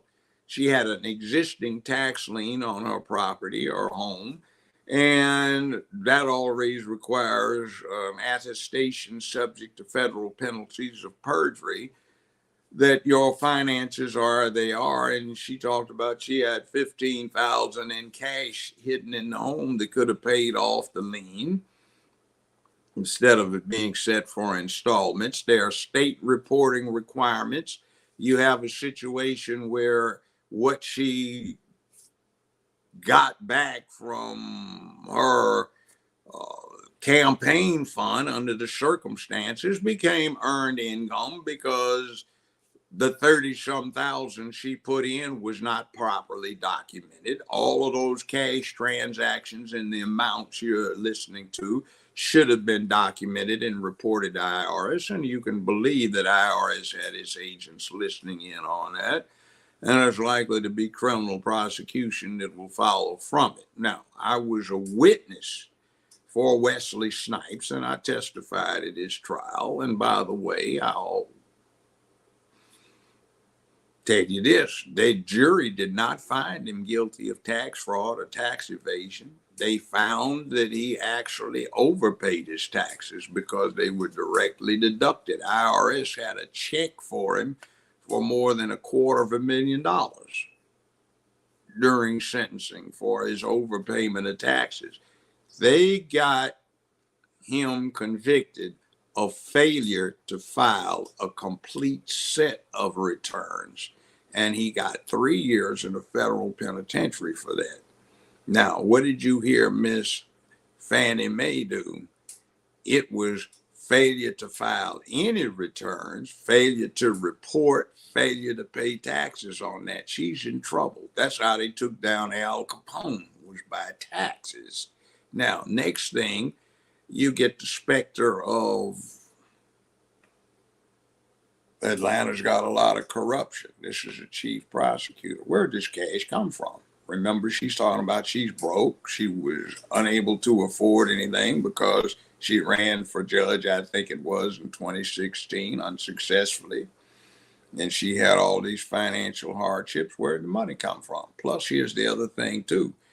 We know what she received as district attorney. It wasn't half what, it wasn't a third of, it wasn't a fourth of what her boyfriend got. And see, here's the thing. The boyfriend comes in, whether he is after the fact or before the fact boyfriend, He comes in because she shot her mouth off about she was going to go get Trump, whatever. And she was saying that before he even got involved in the November 2020 election. This was while he was the president. So to preserve the appearance of impartiality, you get a special prosecutor. Now, why do you have to have impartiality? The DA is trying to always get somebody. See, sometimes it develops where the DA is supposed to stand up, or the DA's assistant stands up and says, Your Honor, in the interest of justice, the state moves to dismiss these charges. Why? Because the DA is supposed to represent all the people and to ensure justice and equity. And sometimes that requires being independent, so you don't have a stake in the outcome of the proceedings. That's why we bring in Mr. Wade. Now, he's paid between $650 and $690 some thousand so far for expenses. And guess what? He's never tried a criminal case. He doesn't do that. So the three experienced criminal trial lawyers have submitted bills of about 150, maybe 200,000. He's already been paid going on 700,000. Wow. And this is not his business. And guess what? What? Even though she was supposed to defer to the special prosecutor in terms of the actual dynamics of prosecuting the case, she still is the person that signs off on his claim, any claim Wow. that comes up. So they've been vacationing on what? Her money? No. His money? Well, I'm paying him back because I wanted to show him. Well, if he paid his money out, fine, but where did you get yours? Because we know what your salary was. It ain't even $200,000 a year. And I know she represented a lot of them dope boys back in the day, but I'm gonna leave so that where'd there. you get your money? And Where your money come from? Where did the money come from? And Yeah. then the other thing too is there is this thing in law called the appearance of an impropriety. In other Absolutely. words, even if you didn't do anything wrong, if it smells and looks wrong, is wrong. So see, these two are officers of the court. So they have embroiled themselves in a mess that gives the appearance of something wrong. Which one is it? You have, and see, she's not a defendant right now. She's a witness. So one of the other witnesses on an equal level for the interest of the people of Cobb County, or not Cobb, Fulton County, Tennessee, is what's the girlfriend who said, yeah, we were talking about this back in 2019. No question about it. I'm very sure we just discussed it, girl talk all the time about this guy. And then we find out, whoa, he wasn't coming by my house. Even Dad, and I know Papa John Floyd, we went to school together. I've known him since he was 19 years old. Wow. He straight up and down guy. I believe him. He said, I never saw Wade. I didn't meet him until last year. But that's even worse because who does he see? The DJ boyfriend who had, as he said, some kind of government job. I'm not sure what, but he was over there almost every day. So does that exculpate Wade and her from having a relationship? No. They were meeting up in the hotel room because she got a live-in boyfriend and he's trying to hide from his wife, who, by the way, looked a lot better. Yes, she did. Well, Judge, we have something that came out a little earlier, and we're going to do these three here. I want you to look at tape this. On the whistleblower. Well, no, this one came out today, earlier this morning. Now, what ended up happening, Judge, this was updated about an hour ago. It states that, and this comes from the Atlanta Journal-Constitution out of Atlanta, Georgia. Nathan Wade appeared to make at least 35 visits to Hateville neighborhood where Fani Willis was living before the district attorney hired him to lead Fulton County's election interference prosecution, according to cell phone data included in a court submission filed on Friday. The filing by attorneys for Donald Trump raises fresh questions about the relationship between the two prosecutors, which the former president and other defendants argue has tainted the case against them and should result in Willis and her office being disqualified. Trump's lawyers relied on data collected from Wade's cell phone and cell phone tower transmissions to track movements.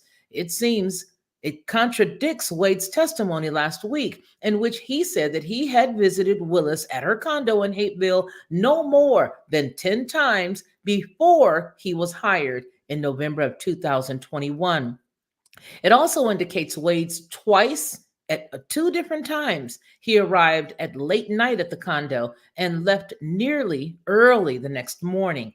In months before, Willis and Wade said their relationship became romantic in early 2022. Both Wade and Willis testified last week that they did not spend the night together at the Hapeville condo. We are required to respond to the filing via the court, and we are preparing a response now. This comes from Jeff DeSantis, a spokesman for Willis. He said this on Friday, which is today. The timeline is important for two reasons. If Willis and Wade were a couple before she hired him, it raises the prospect that she may have violated at least the spirit of anti-nepotism rules. Now, that through Fulton County is a policy that specifically focuses on family members. But more importantly, both That's Wade, actually relevant to the case as it stands here in terms of the interest of the parties of immediate concern, meaning the defendants and the prosecution. But go ahead. Okay, so it goes on to say that more importantly, both Willis and Wade have testified under oath that the relationship began in 2022. Now, if the defense attorneys can prove that they lied under oath, it could constitute perjury. That's a separate and independent matter that has nothing to do with the charges against Trump and what, 16, 17? Absolutely. Go ahead. Thank you. Absolutely. So Friday's court filing includes an affidavit from Charles Middlestad, a longtime investigator for the defense attorneys. And he said that he obtained cell phone data from AT&T through a subpoena. Middlestad said that he used the online tool called CellHawk to determine where Wade spent his time in 2021. CellHawk is considered by law enforcement to be a gold standard in cell phone records analytics. Milstad said, noting that it's used by law enforcement throughout the United States and Georgia. The affidavit says Willis and Wade called each other more than 2,000 times during the first 11 months of 2021, and they exchanged just less than 12,000 text messages.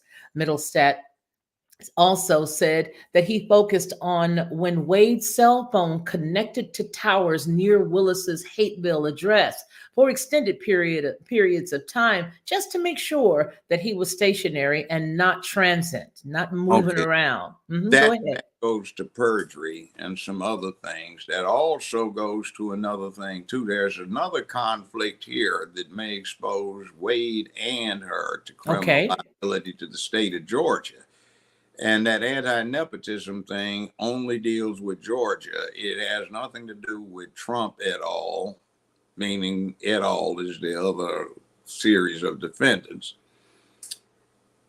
But it does have to do with dumb crook stuff. Why did you get on the stand, open your mouth, and expose yourself to this liability? Remember? You have a right to remain silent. Anything you say can and may be used in evidence against you. You have a right to consult with, etc., etc. Now, this is the district attorney. This person who's charged with being the chief law enforcement officer for Atlanta, Georgia, Fulton County, does not know this. Oh, wow, she's a rookie. She's in this office for political purposes because she has no knowledge of criminal law. She's never practiced it. So it shows that is a dumb crook thing. Like, shut your mouth. What the hell is the matter with you? See, this is another liability. Other thing, you heard all of that cross-examination in her response about did you ever fly at any time to what she put the DMV area. You know, she got cute. She couldn't. Yes, she did. She said, you know, D.C., Virginia, Maryland.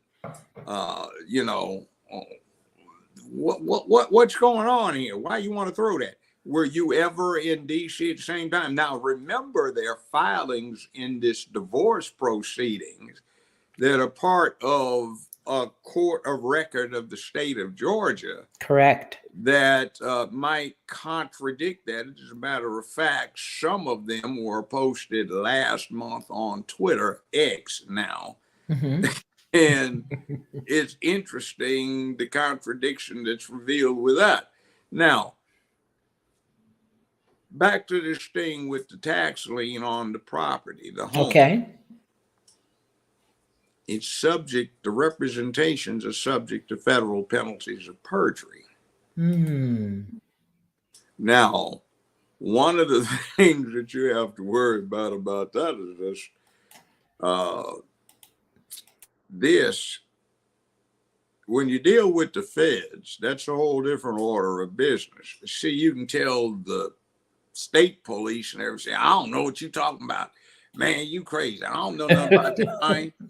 But you see, if you get in and the FBI calls you in, IRS, they say, we're here because we have information that you were with certain other people when this bank was robbed and that you aided them in their escape. You did not go into the bank, but you helped furnish the automobile. All right, they just told you what you're there for. And then you add 3 minutes later, look, I don't know nothing about this, man.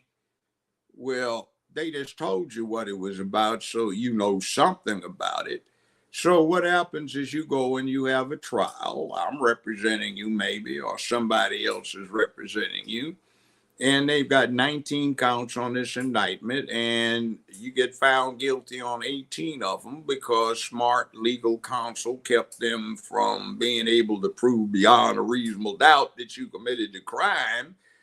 But the jury knows that they followed the law. It's technical, but they don't like you because they sense that you did do something wrong. And when they get it, where they hear the recording of them, the FBI advising you on what you're there for, and they hear you say, I don't know nothing about it, they say, oh, we hang out on that. So he's found guilty of making a knowingly false statement to a federal agency or agent. So he gets 5 years, which will mean he'll serve 56 before he can be released with all good and honor time from federal custody and control. They don't have federal parole anymore. What? No, they don't. That's Biden, by the way. That was Biden and Eastland and Byrd back, I think they did that in 1979, 80. And I was practicing defense law then, and that went into effect. They abolished the federal parole system. I had a client who was director of federal parole for the Western District of Tennessee. Her office was obsoleted after 1981, thanks to the current president. And Eastland and Byrd and some others. They were being tough on crime.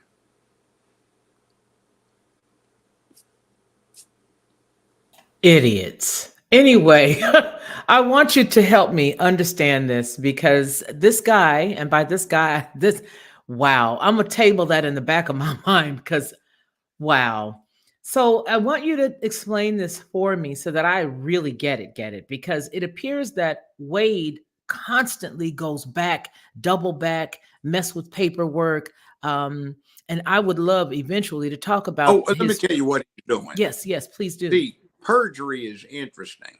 Okay. But perjury is not just lying. Okay. For example, you've got a crucial eyewitness to an armed robbery at a liquor store. The witness was dropping his side old lady off at her apartment, but he can't say that because his wife will be very angry. Yes. But he'll lie and say, I was just out getting a pack of cigarettes. But he will give a truthful recitation. This guy had on a red jacket, and a green hat, blah, blah, blah, blah, blah. And He's being truthful about things that impact the outcome of the proceeding. The lie has no impact on the outcome of the proceedings. So perjury has to have some impact on the outcome of the proceedings, and it is not corrected before the proceedings are completed. So what Wade might be doing is, as an astute lawyer, even though he has no criminal experience, he's beginning to research the law on perjury. And before these proceedings are over, he's correcting the misstatements or the outright lies, because a lot of states have a provision wherein it's not perjury if the person corrects the lie before the proceedings are completed. And you Okay. also notice that what Wade is doing is a lot of what you see in an organized crime trial. I do not recall. I do not have a recollection of these matters. Now, somebody can tell you while you're there, which is, I don't know nothing about it. But if you say, I don't recall, means you just forgot. Hell, everybody forgets. What's your, man, what's my phone number? I don't know. I forgot. See, people forget. Now, he's being slick and doing that, but she didn't have the sense to do it. And see, she also keeps trying to throw him under the bus. You know, he said all that I could do was, for him, was make a sandwich. Make him a sandwich. She's trying to explain why she was paying for him. But if you go to a beauty salon, the sisters are saying she was buying her, you know, she was a trick paying her gigolo. And you know what? I have to agree with that. And let me tell you what I see. This is the way that I saw it. The way that I see it is, and I've said this publicly here on the channels, I see it as they were dealing with each other long before this whole Trump thing came up. I believe that what was the pressure that the other woman gives the man is, when you gonna leave your wife? You guys, I thought you said that it was, you know, y'all not dealing with each other no more. When you gonna leave your wife? Oh, you know, if I leave her, I'm not gonna have enough money to take care of this and that, and I don't make this and I don't make that. And then the opportunity came where she was actually able to call his bluff, which is the reason why I say, not what is real or not, my assessment. That's the reason why the divorce documents went in the day after he signed that second contract, because like I shared with folks here, there was another contract that they were working under already with Fulton County. His law firm and his buddies that was on the firm with him, they all already had a contract that was a separate contract, obviously, because it predated the whole Trump issue. That predated that. And so they had a contract, but the day after he signed it, it appears that he went ahead and did the divorce. This particular young man does not seem to be as smart as he thinks he is. He really isn't. And I looked at her and I said, how is it that these individuals have become attorneys? And you know, it makes me beat myself up every day for not finishing and going on to law school. It really does. Let me answer. It really does. They're about making money. They're not about criminal law. See, lawyers that get into criminal law, let me say this, the best criminal lawyers that appeared in front of me, I got elected to 2 8-year terms as a criminal court judge. I practiced criminal law. That's basically what I did. I was a trial lawyer. The best criminal lawyers are not in it for the money. They're in it because they're on a crusade, because criminal law is the face-to-face interaction between the government and ordinary citizens. The whole Bill of Rights is there to ensure that the federal government does not use its awesome power to politically, socially, or economically oppress any given individual. The 14th Amendment applies due process, which is what that is, to the states. So, in other words, criminal lawyers that are real criminal lawyers aren't really doing it for the money. And the best ones don't charge the biggest fees. One of the problems with the whole practice of law today is we have too many lawyers. They used to complain about not enough. So now, in order to keep their doors open, if they do have clients, and in light of the fact that you have credit cards and all kinds of other ways of paying for stuff, what winds up happening is the lawyers are charging what I call exorbitant fees for routine matters. And that's because their clients list is so short, they have to charge big fees to keep the doors open. So you get this, and I looked at two people who do not understand criminal law. And then law too, one way of explaining this when you are a lawyer is law school teaches you how to mix paints, how to use brushes and certain kind of effects and strokes, but that has absolutely nothing to do with your artistry in coming up with a work of art.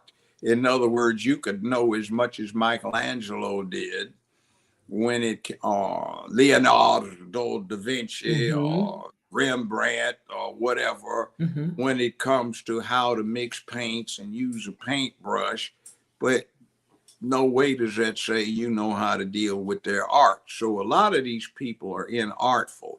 A lot of people went to law school, and it's kind of a travesty. What they studied in law school was not con law as it applied to people. It had to do with conflict of interest with trucking firms making money.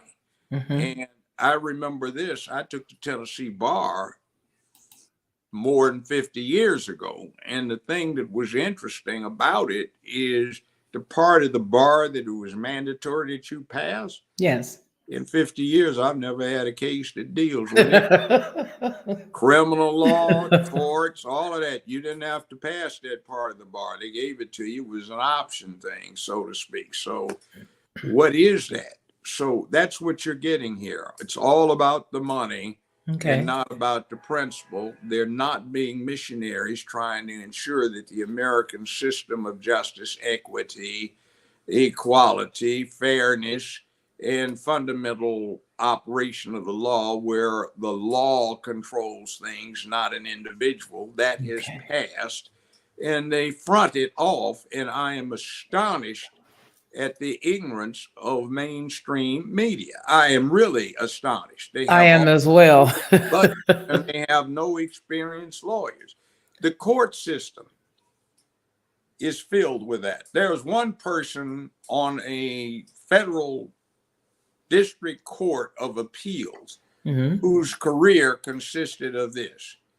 Her husband went to law school. She put him through law school. She had children. She went to law school. She graduated. She passed the bar. 4 days after she was sworn in, she was made a circuit court judge, which tries anything up to murder cases, unlimited civil cases. That's 4 days after she became a member of the bar. Literally, her first time in a courtroom was when she was sworn in as a judge of that court.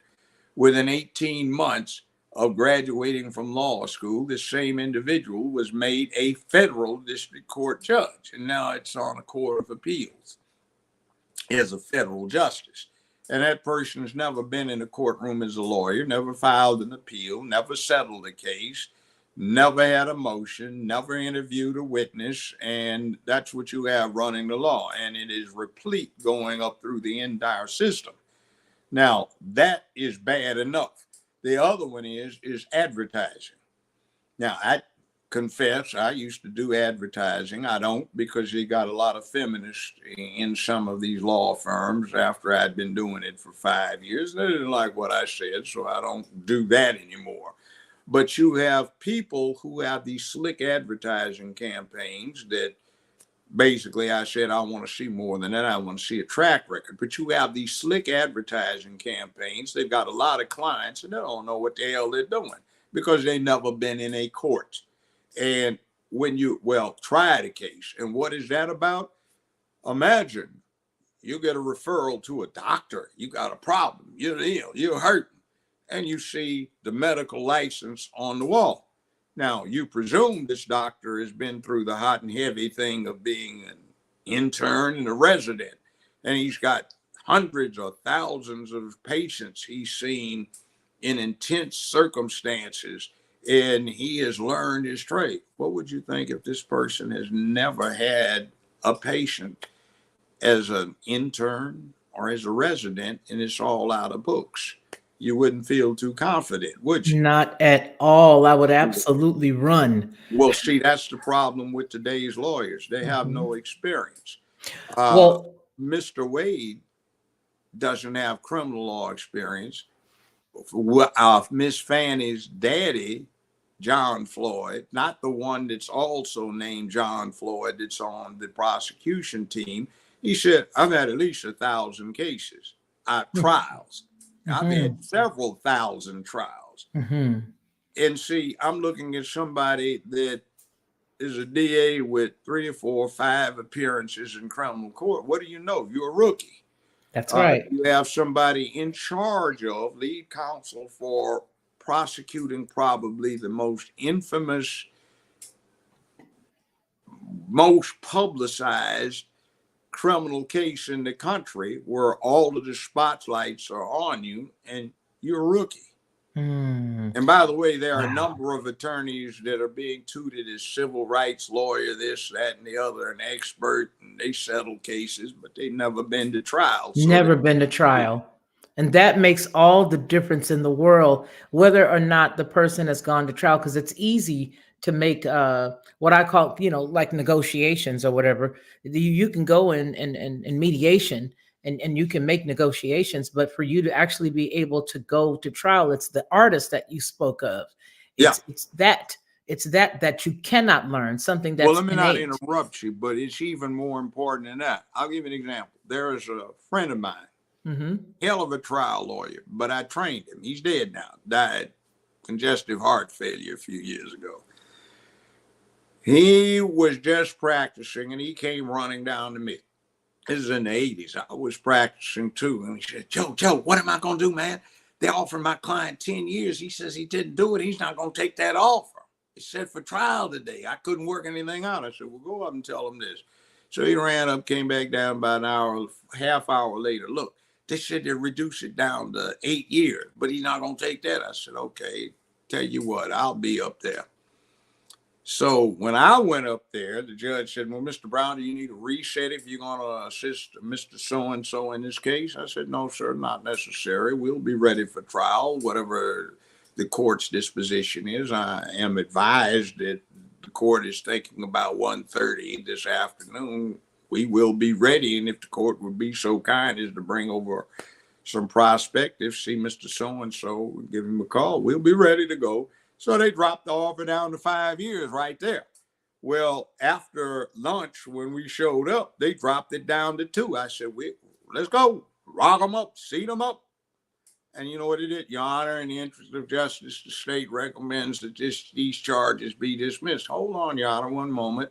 We'd like the opportunity for the defendant to pay the cost. So the lawyer said, why do you want to pay the cost? I said, because in Tennessee, that means jeopardy attaches. Somebody can't come back later. So I was on one of these short lists they had up in the prosecutor's office. If any of these attorneys has a trial, consult with your division chief or see deputy director so-and-so, you will need assistance. And what happens with civil cases or criminal cases, if you kick behind in a trial, they're going to understand it's going to cost you on the offer. Civilly, if you haven't tried anything, they give you low ball offers. Now, there's a guy, for example, named Willie Gary. They're making a movie with him in it. I know Willie Gary. I've got his phone number in my phone, and I've had it for a long time. He, me, and Johnny Cochran, we knew each other. We'd get to conferences and hang out and drink. Okay. Willie Gary is a black man. He's my age, 76 years old. He's down in Boca Raton, Florida. He's semi-retired, but he has an interesting distinction. He holds the record for the largest jury verdict in American history that stood up on appeal. It was $980 million 40 years ago. Wow. He holds the record for 4 out of the top 10 jury verdicts in American history and 5 or 6 of the top 10 settlements in American history. Now, would you want him or somebody who has never tried a case to settle one for you? I'll take Gary for 1,000. Yeah, and who do you think is going to walk in? Look, I'm not playing with this. You better come up with something else. This is not enough. Or you get somebody, the city concedes liability on some police misconduct, and they've got an insurance policy for $250 million, and somebody settles it for approximately $20 million. That's not doing well. You should have had much more, especially if it's a notorious case. See, so you kind of get your reputation. Somebody just got off the trail talking about, I'm going to meet you outside the saloon degree. Who the hell are you? Well, it's Wide Earth, then somebody's, oh, hell. You know, Wild Bill Kickout, oh, hell.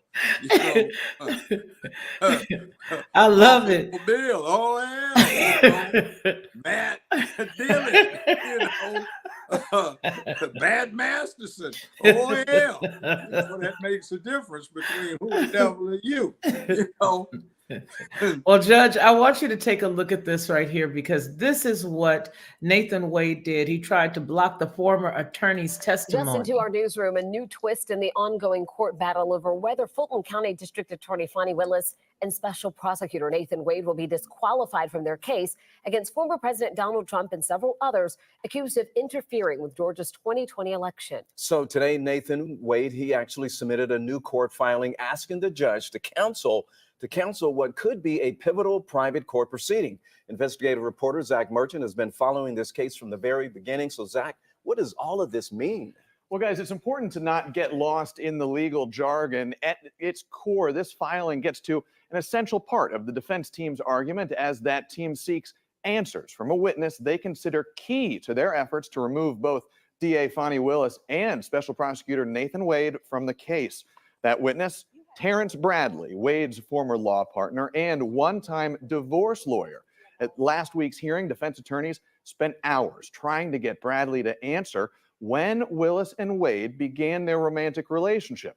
The defense attorneys are alleging it started before Willis named Wade as a special prosecutor in the case, and that role for him allowed both of them to financially benefit from the case. But Bradley testified he couldn't say anything because, in his view, any information he may have was protected by attorney-client privilege. Fulton County Judge Scott McAfee looked ready to accept that argument until just before the end of Friday's hearing, when Bradley gave an answer that seemed to reopen the issue. Now I'm left wondering if Mr. Bradley has been properly interpreting privilege this entire time. The judge asked Bradley and his attorney to join him for a private, off-the-record proceeding to determine whether Bradley really was covered by attorney-client privilege last Friday, but apparently that did not happen. And now, in today's court filing, Wade is asking Judge McAfee to cancel it altogether and uphold the attorney-client privilege shield. Here's why this matters. The stakes are substantial. If the judge does have that meeting and decides Bradley was not claiming privilege properly, defense attorneys could get another chance to question him under oath about the origins of Willis and Wade's relationship. Now let's take a look at what was out this morning. An explosive court filing in Atlanta today, now raising new questions about Fulton County District Attorney Fani Willis and the relationship. The first clip we saw, folks, was from 18 hours ago. Today. Yes, go ahead. Go ahead. Quick comment. You see, the more you get into this, the more liability gets put out there for Wade and Willis getting criminally prosecuted. Yes. For independent things, and the perjury case is getting to be extraordinary here. Also, some other things too, like, was this $690,000, $650,000 really earned, or was it a scam the two of them were pulling off to defraud the state of Georgia? Yes. That's a major theft felony. Now, oh yes, they could have avoided all of this by simply coming up and saying, you know, this is extra work for the office I have. We have a major crime wave going on in Atlanta. We need all of these prosecutors focused on the needs of the citizens of Atlanta. This thing involving Donald Trump et al. Is a national matter. We probably made a mistake getting into it. We'll bail on it and we'll concede, and none of this would have come out. Now, these fools may wind up, probably they'll get put on probation, but they might go to jail like this black judge did, where she did something for her brother that got her convicted at a trial before a jury and sentenced in 2014. And the matter just came back after going up and down in the state and with the federal system until it's back for sentencing. And she had the embarrassing spectacle of a black female deputy sheriff dragging her out of the courtroom while she's got her collapsed with her heels dragging. See, that's what it might come into. And that's why I said it is a dumb crook thing. Bail on it. You That's right. Maintain your political future that way. But now you got a bunch of idiots talking about they dumping on her because she a sister girl and they discriminating against because she's black. Ain't got nothing to do with it. I'm a black judge. I would look, this judge is nice. Right now, I would be saying also based on what we've heard here, both of you, when these proceedings are over, prepare yourselves to show cause as to why you should not be found in contempt of this court. See, as I'm saying right now, for purposes of removing them, enough is in this record to boot them because they are not doing what they ought to have done as officers of the court. See, this is like having an employee and you run a boutique, a restaurant, or a store, and this employee of you is clowning around with the customers. That reflects on you. So we have in law, not just doing wrong and impropriety, we have the necessity, the absolute necessity to avoid the appearance of impropriety. See, Shakespeare said 500 years ago, you want to solve the problems, kill all the lawyers. And people still think like that. So lawyers, as experts in how the system works, can do things ordinary laymen cannot do, even though every layman thinks he can do as much with the law as every other lawyer, but they can't.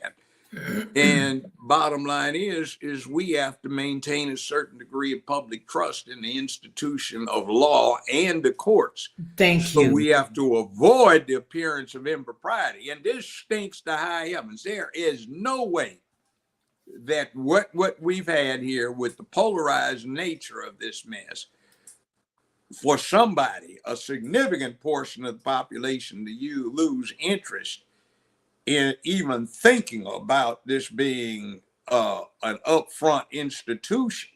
You have people talking about the judge is favoring Fani. Why is he doing that? And then some he's dumping on. He's doing it straight up and down the middle. This is a magnificent performance by this judge. Not like that idiot in New York whose name I don't even want to mention. So, but you know, I'll back off. I interrupt. I love it when you get going. Gentlemen, would you like approach you're on a sidebar? Okay, here we have what we were just sharing. The cell phone data contradicts Fani Willis's testimony. And remember, the last clip, folks, that we saw a few moments ago was from 18 hours ago. And this is from this morning. That she had with the special prosecutor that she hired to oversee the election interference case against former President Donald Trump. Cell phone data obtained by Trump's legal team shows Nathan Wade, that special prosecutor, visited Willis's neighborhood at least 35 times in the 11 months before Willis hired him in late 2021. Twice, Wade arrived late at night and left early the following morning. The data shows about 2,000 calls and 12,000 text messages between Wade and Willis from January to November 2021. Why this matters, the timeline is everything in this case. Joining me now on the phone is former Assistant District Attorney of Fulton County, Daryl Cohen. Daryl, thanks for joining us. We sat and watched as this hearing originally started. What do you make of these new revelations? This is damning. At the very best, it's troubling. It seems to completely contradict the testimony of both Fani Willis and of Nathan Wade. And because of that, this could be a complete game changer in terms of how Judge McAfee decides to rule. The timeline here, the timeline is extremely important. Get viewers up to speed about why this timeline matters. Well, it matters because the testimony has been that Fani Willis and Nathan Wade became friends. They met at a conference, and he was hired before any of this took place, and that they did not have any type of relationship other than completely a business relationship. Now, if these texts and if these pings on the telephone are accurate, that changes the entire ball game and means that there could be some untruth that's been told under oath. In other words, it could be perjury, and I hope it isn't. My reaction to that, it doesn't make a damn bit of difference for these immediate proceedings, but it makes a hell of a lot of difference for the future liability of both of them, the criminal and civil prosecution or suit. That's where it is important. So that's what we're looking at. You open your big mouth and you put yourself into, you have a right to remain silent. Anything you say, can and may be used in evidence against you. And anything you say is becoming drastically expanded. So let me ask you, Judge, does this then nullify his whole request to have that? It adds another layer, certainly, but he wanted to just reverse everything with this with this business partner, is what I'm trying to say. So Well, does in that other sort of words, kick that business out? partner is also his partner, law partner. Their confidences that come up. Okay, the divorce proceedings confidences, yes. And that is a well-taken point, attorney-client privilege. But some of these things are administrative that have absolutely nothing to do with confidences. It has to do with things like facts. You see, if you're talking about a fact, in other words, well, let me digress. If you give fingerprints and your prints match what they seize from the scene, of course you're incriminating yourself. So does the Fifth Amendment apply to giving fingerprints where the giving of the prints incriminates yourself? No, because that's physical. That deals with an objective fact. The protection against self-incrimination has to do with this and so forth, and providing access to stuff, where it is a material fact that is objective. Did this get discussed or not? Not necessarily the truth or the falsity of what was said, not necessarily any consequence, but did this happen? Did this issue come up? And you see, that's where you might get around it, but actually it doesn't really make much difference. It's peripheral, and it would not even be in the case were it not for the fact that Fani and company brought it up and put themselves in a position where it would come out and then become relative to something entirely different. You know Well, what they that just should have is? shut up. Yeah, but big dumb crook, shut your mouth. But Yeah. you see, here's the other thing too. You know what it is very relevant and material to right now? What? Credibility. Hmm. See, in other words, and for an unobvious reason, none of these people, including the former assistant, have picked up on it. These two are officers of that judge, of the court he runs.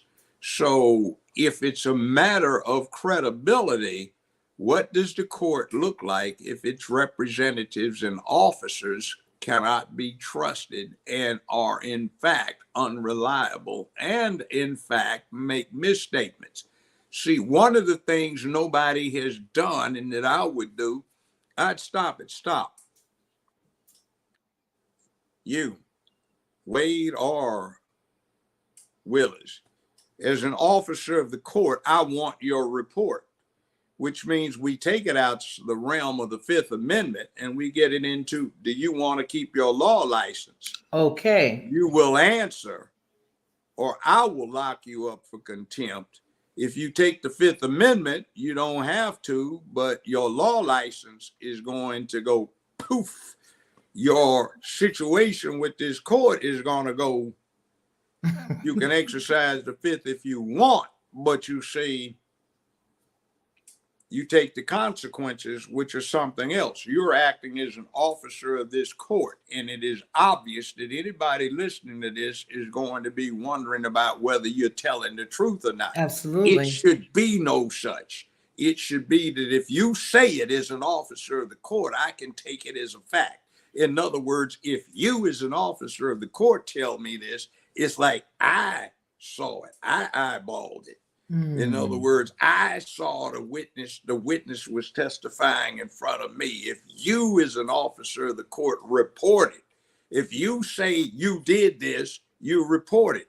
If you want to take this file jacket 300 miles away, you can, because you're an officer of the court, just like the clerk.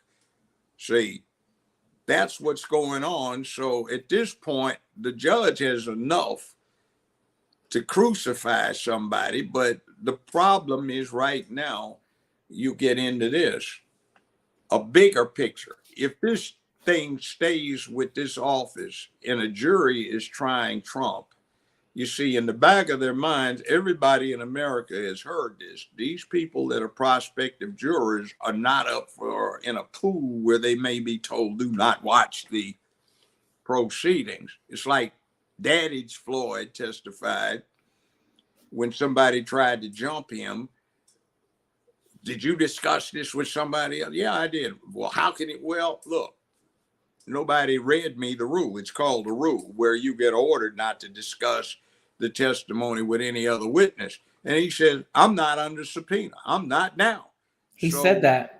I heard him when he said that. That was sophisticated, and most of the public didn't pick up on what I that picked meant. up on it. That's like, you're not subject to the rule because There you you go. aren't a witness. But you see, all of these people in the public that have heard this, how is the state of Georgia going to get a fair trial when all these people have heard this? They're not. Is when she says there is an objective and honest basis for this prosecution. Can you believe her? Or are you saying, no, this person's been lying through their teeth, or maybe not, or at least putting themselves in some really hyped up, embarrassing situations? So the state of Georgia can't get a fair trial from her side as long as this office is involved. Now, the big thing, if you get a new office, they're going to have to put it over after the election in November. They might decide that in the interest of justice to dismiss it. Remember, her, the special prosecutor for the Justice Department, says relative to Biden and the black box full of documents behind the vet, he said, we find enough probable cause to indict, but because we don't think a jury will convict him, and he's old and decrepit, which it's embarrassing, but he said, we're exercising our discretion, prosecutorial discretion, and we're not going to go forward with a recommendation of prosecution. Now, why would it, you see, have you read the 92-page indictment? No, I haven't gone through it with a There's no. some interesting things in there. Like, part of the alleged criminality is recommending to followers that they read or watch Newsmax. I read some Newsmax article almost every day. I think it's probably, outside of the hype with diet and environment and everything else, the articles they come up with most closely match what I heard when I was at an event or saw it, or I'm a witness to it. Agreed.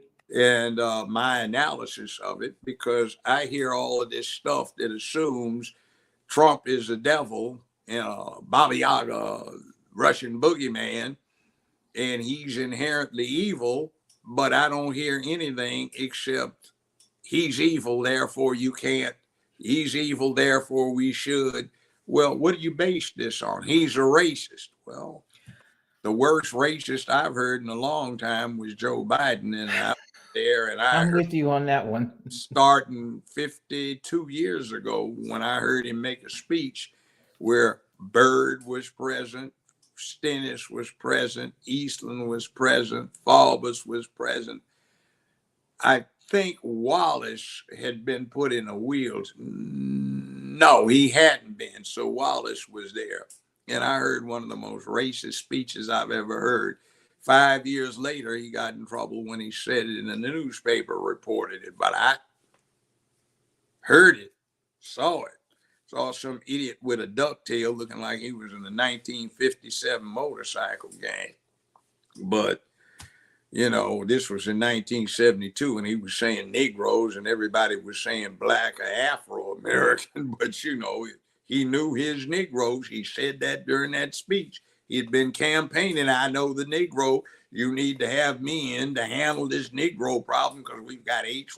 Brown, Stokely Carmichael. We've got all of these Negroes rioting and doing all of this and committing crime and acting like animals and turning the streets into jungles. And I'm going to put them in zoos where they're safe, you know, all of this, that, and the other. And it isn't just a crime bill in 1994. You got to talk about 1979, 1981, 83, 87, 91, and 94. And the damage that they did to the typical minority defendant is just absolutely exceptional. And in this crap, he's going around, one rock will get you 5 years. One rock will get you 5 years. And then he got a crackhead son who loves those rocks. And by the way, I did actually get to read and look at what was on the 3 laptops. Not one, it's 3 of them. Wow. This was November 2022. We had the technician in it. We were doing a moot court thing for Fox, which you can still get, on whether there was probable cause to establish that a violation of Foreign Agents Registration Act had occurred. FARA, they call it. And we even had a jury. They had, let's say, several typical Generation Z white women, several sisters in equal number, some black men.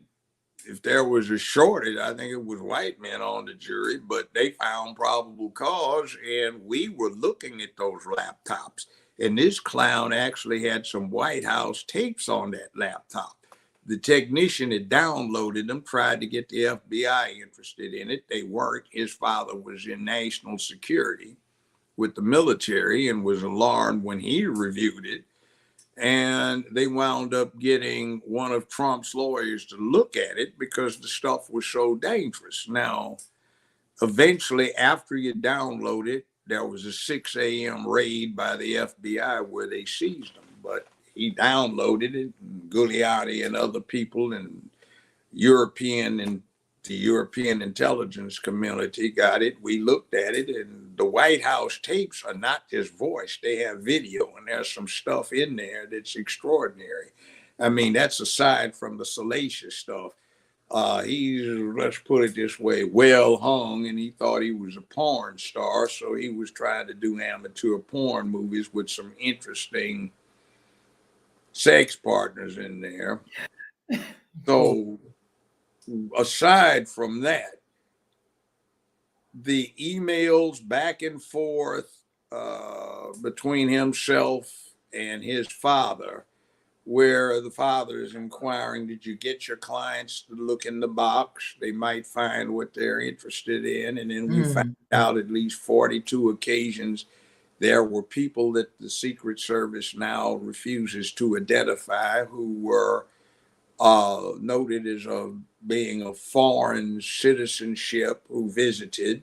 The contents were changed, and under the Constitution, the vice president had no authority, but in a case known as United States Department of Navy versus Egan, EGAN, 1988, when you look at the concurring opinions that Google is hidden, but they're available, it is clear that under the Constitution, as chief diplomat of the country and as commander-in-chief of the military, the president may classify or declassify any document he chooses to declassify or classify. I said that partially or completely in any form, shape, or fashion he chooses. Now, one of the things that comes out from the laptops is there's a high probability that the documents that are supposed to have been nominally turned over to the archivist have some very condemning evidence against the Obama-Biden administration. Now, that act of Congress, he's clearly in violation of, but the solution to that is Marbury versus Madison, 1803. That is 221 years ago. The U.S. Supreme Court said a U.S. president could ignore an unconstitutional act of Congress or unconstitutional provisions with impunity, and courts have the authority to declare legislative acts unconstitutional. So that involved President Madison and what Madison thought was an unconstitutional act of Congress. So that there is a provision in this statute about archivists and what they can do that clearly flies in the face of the president's constitutional authority. And if you apply Navy versus Egan, he hasn't committed any crime. And that's another example of naivete here in the practice or the administration of law. So it's also political, and it's what the Bill of Rights was designed to prevent. But that's an aside. So that being said, we have to take all of this with a grain of salt, and we have to look at what's actually going on in this 92-page indictment. Is it, in fact, an investigation resulting in charges of criminal activity against the public peace, dignity, and order of the state of Georgia? Or is it, in fact, an act of political oppression because somebody exercised what has long been protected under the First Amendment in a series of cases going back 230 years in United States history? So what is the jury going to do when they walk in and see these two clowns being involved in this process? The state of Georgia won't get a fair hearing.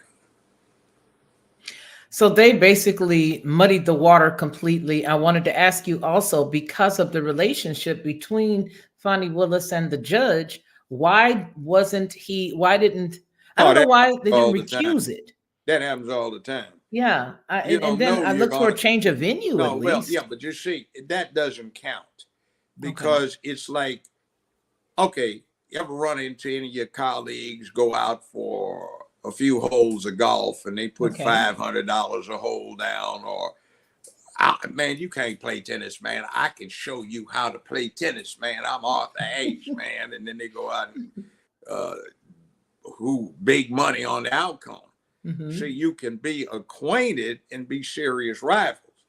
History is replete with knights or men-at-arms. You know, they had dinner and a feast and everything, and then went out and tried to slaughter each other the next day. Yeah. You know, the prize fighters come out and touch hands. George Foreman and Ali were great friends. I talked. Yeah. Joe Frazier and Ali were great friends. Didn't keep them from beating the crap out of each other in the ring. But, you know, see, the legal profession is restricted. You might have 350, 500, 1,000. You might have 50 people in the legal profession, and they went to law school together. They live in the same town. They've gone to the same clubs. They once worked in the prosecutor's office or the public defender's office, or they Most commonly, they had a trial with co-defendants or co-plaintiffs. So you got 7, 8 different lawyers involved over 5, 10, 15, 20, 30, 40, in my case, 50 years. And after folk you started off with died, and then somebody that's in there is the grandchild that you first met unofficially when he was 9 months old, so you know each other. There's nothing wrong with that. And the way this thing works is you just contribute to good government. You have a First Amendment right to do this. So Fannie Mae Willis, or Fannie Willis, is running for an office as judge. So he's a practicing lawyer. You think this would be a fair judge and deliver justice, you give her a contribution. That doesn't mean later on that things might not alter. See, he holds an office. He is the court. You're not supposed to say, I don't think you're doing this right. You say, the court thinks perhaps that you're not doing this right. The court is of the impression. You don't say, I am of the impression. You don't say, I have a question. The court has a question. And a lot of folk can't get it. They keep getting personal. It's like I like that you said that. It's like the king is dead. Long live the king. The office of king keeps on. So the occupant 3 hours ago is now dead. And the new person who is the heir is alive. So the king is dead. Long live the king. Long live the king. That's why Cosby's verdict was set aside, because the district attorney who represented that office declared that there was no intent to prosecute him. And in this civil matter, he was compelled to give evidence. Now, the next DA campaigned that she wasn't going to let that happen. So she revoked the immunity and used the statement that Cosby relied to the previous DA's representation to his detriment and gave, and so did the civil trial judge. So the Court of Appeals said, no way, you can't use that. It's not you, lady, it's the office. So that's the same thing here. We've got two things going. These proceedings right now touch on a criminal case where the defendants are entitled to have the proof against them established beyond a reasonable doubt and to a moral certainty if it is to have any effect at all. There are civil matters going on, which is essentially, are these two attorneys who are supposed to be officers of the court to be permitted under the circumstances to go forth, and that's civil, with a different set of proofs, well, a different standard of proof, which is by the preponderance of the evidence, or more likely than not, in other words, not beyond a reasonable doubt. I wrote the charge for reasonable doubt for the state of Tennessee. And it was, ladies and gentlemen of the jury, even if you believe the defendants have committed or the defendant committed the crime charged, you must acquit him if you have any doubt that's reasonable that he did not. Any logical, rational, reasonable, analytical application of the human mind that develops an alternative to that advanced by the state in its attempt to seek guilt of the defendant, if you find there are any such, you must reject their contention that the defendant is guilty. So in other words, if there's anything out of it, that's reasonable doubt. But for civil matters, by the preponderance of the evidence, or translated more likely than not, if you find it's got to go that way for the criminal court where the scale is all the way on the ground, there's no doubt to it. If it's just this little bit more one way in establishing the civil burden, and what did you get here? Are these officers of the court those people in whom the court and the public can maintain confidence? Answer, no. Now, you see, by the way, the judge doesn't have to consider what is being offered because he's the trier of fact. He's the jury. But what you do have is one of the witnesses who's not been impeached says this affair friend girl talking to me back in 19. And friend girl is an officer of the court. All right.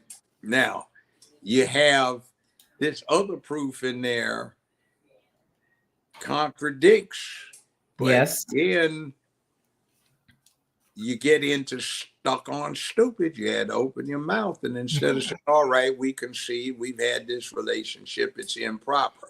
You get an unofficial an official but unpublished private reprimand from the bar. You might even get a public admonition, but you don't lose your law license. Which they stand to do in this case. Oh, yeah, big time.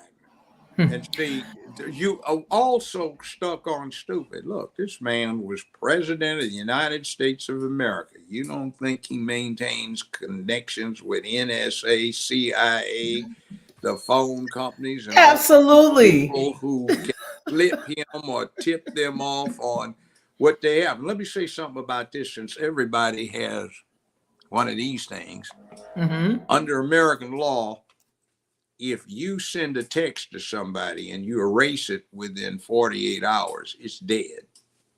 It belongs to the person you sent it to. They can do what they want, but the record's gone under law. If you don't erase it within 48 hours, they have to maintain the record for 60 days minimum on verbatim on what you sent as a text. Now, if you call, anybody can intercept it, but damn near every text message is encrypted one way or the other. You send an email, which everybody likes to do, that's 35-year-old technology. And it's like a postcard. If it goes through the post office, anybody that handles it can read it if they want to. Wow. That's not like a sealed letter. So just be aware of that. So you have all these texts and you're not keeping up with what comes out about this, that, and the other person had their text records because they shot up a school, checked for the last so many, and all of the stuff on the cell phones and everything else.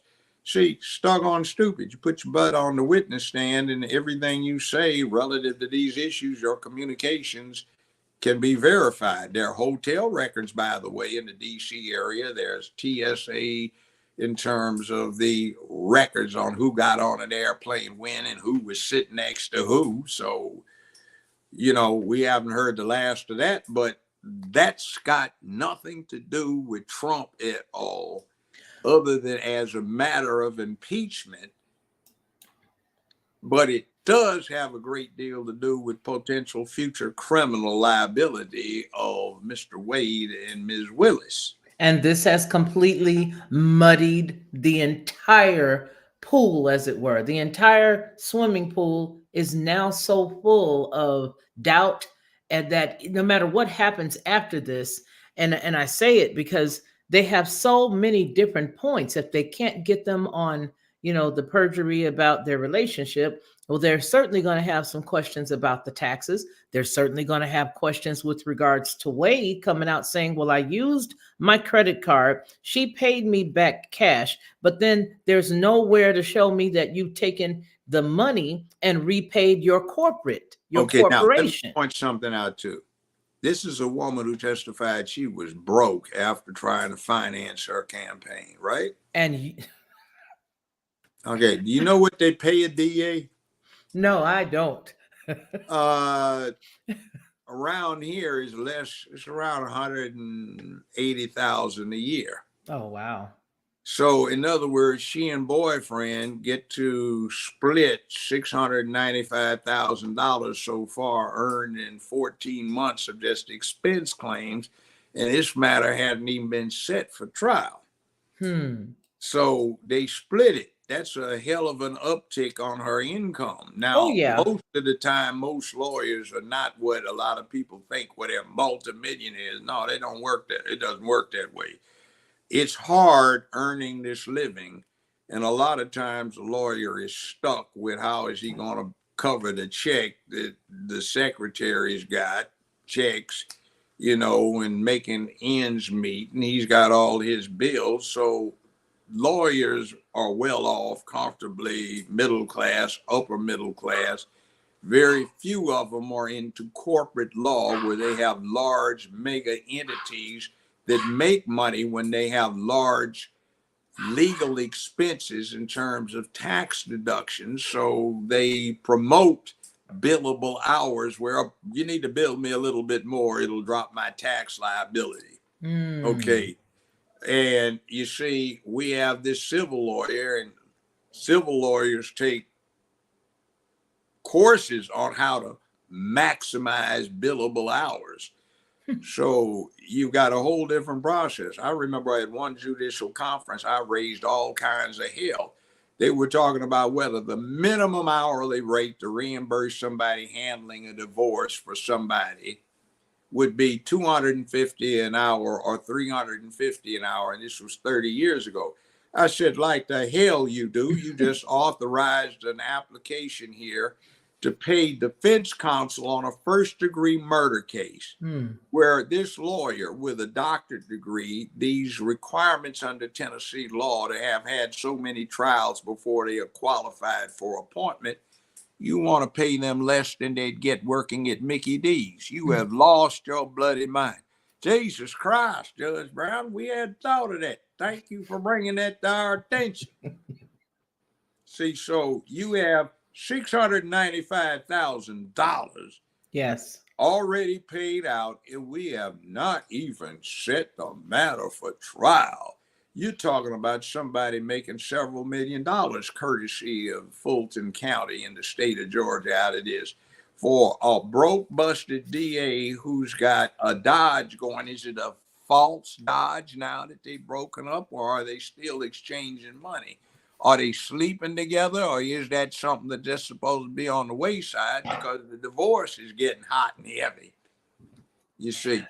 I want to ask you, Judge, was the visits that were made to the White House questionable? And if so, Oh, why? yes, because you see what's going on is you've got one party in interest. Is the Biden administration a witness? No. What's their interest in it? Who knows? Is the DNC paying you some of this money that you are giving to Wade? Because remember, you're paying him back. He's paying it out, but you claim with no receipts, no documents, and no visible source for this $2,400, $5,800 you're paying him back for Belize. And, you know, the other thing that gets me, I think it's a lie, because guess what? I've been a judge, and back in the 1990s, mid-1990s, excuse me, let's see, it's the state's position that this person passed through the metal detectors and they had showing $2,600 in cash. So this is supposed to provide probable cause to pull this man's luggage so you could inspect it, and thereby you found the contraband. The court is not going to allow compliance with American law or simply having money in pocket to establish probable cause. You go through an international checkpoint with cash in that amount instead of not traveler's checks anymore, credit Debit card or something, yeah. Somebody's going to ask you what you're doing. You need to declare it, right? By the way, this is down in Belize. It's outside the country.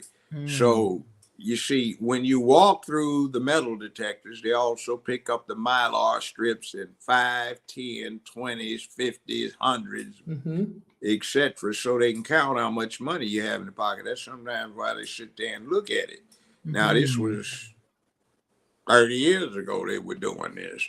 And I had motions in front of me to suppress based on what they came up with. I didn't practice law anymore then. My former partners did, and a popular case still is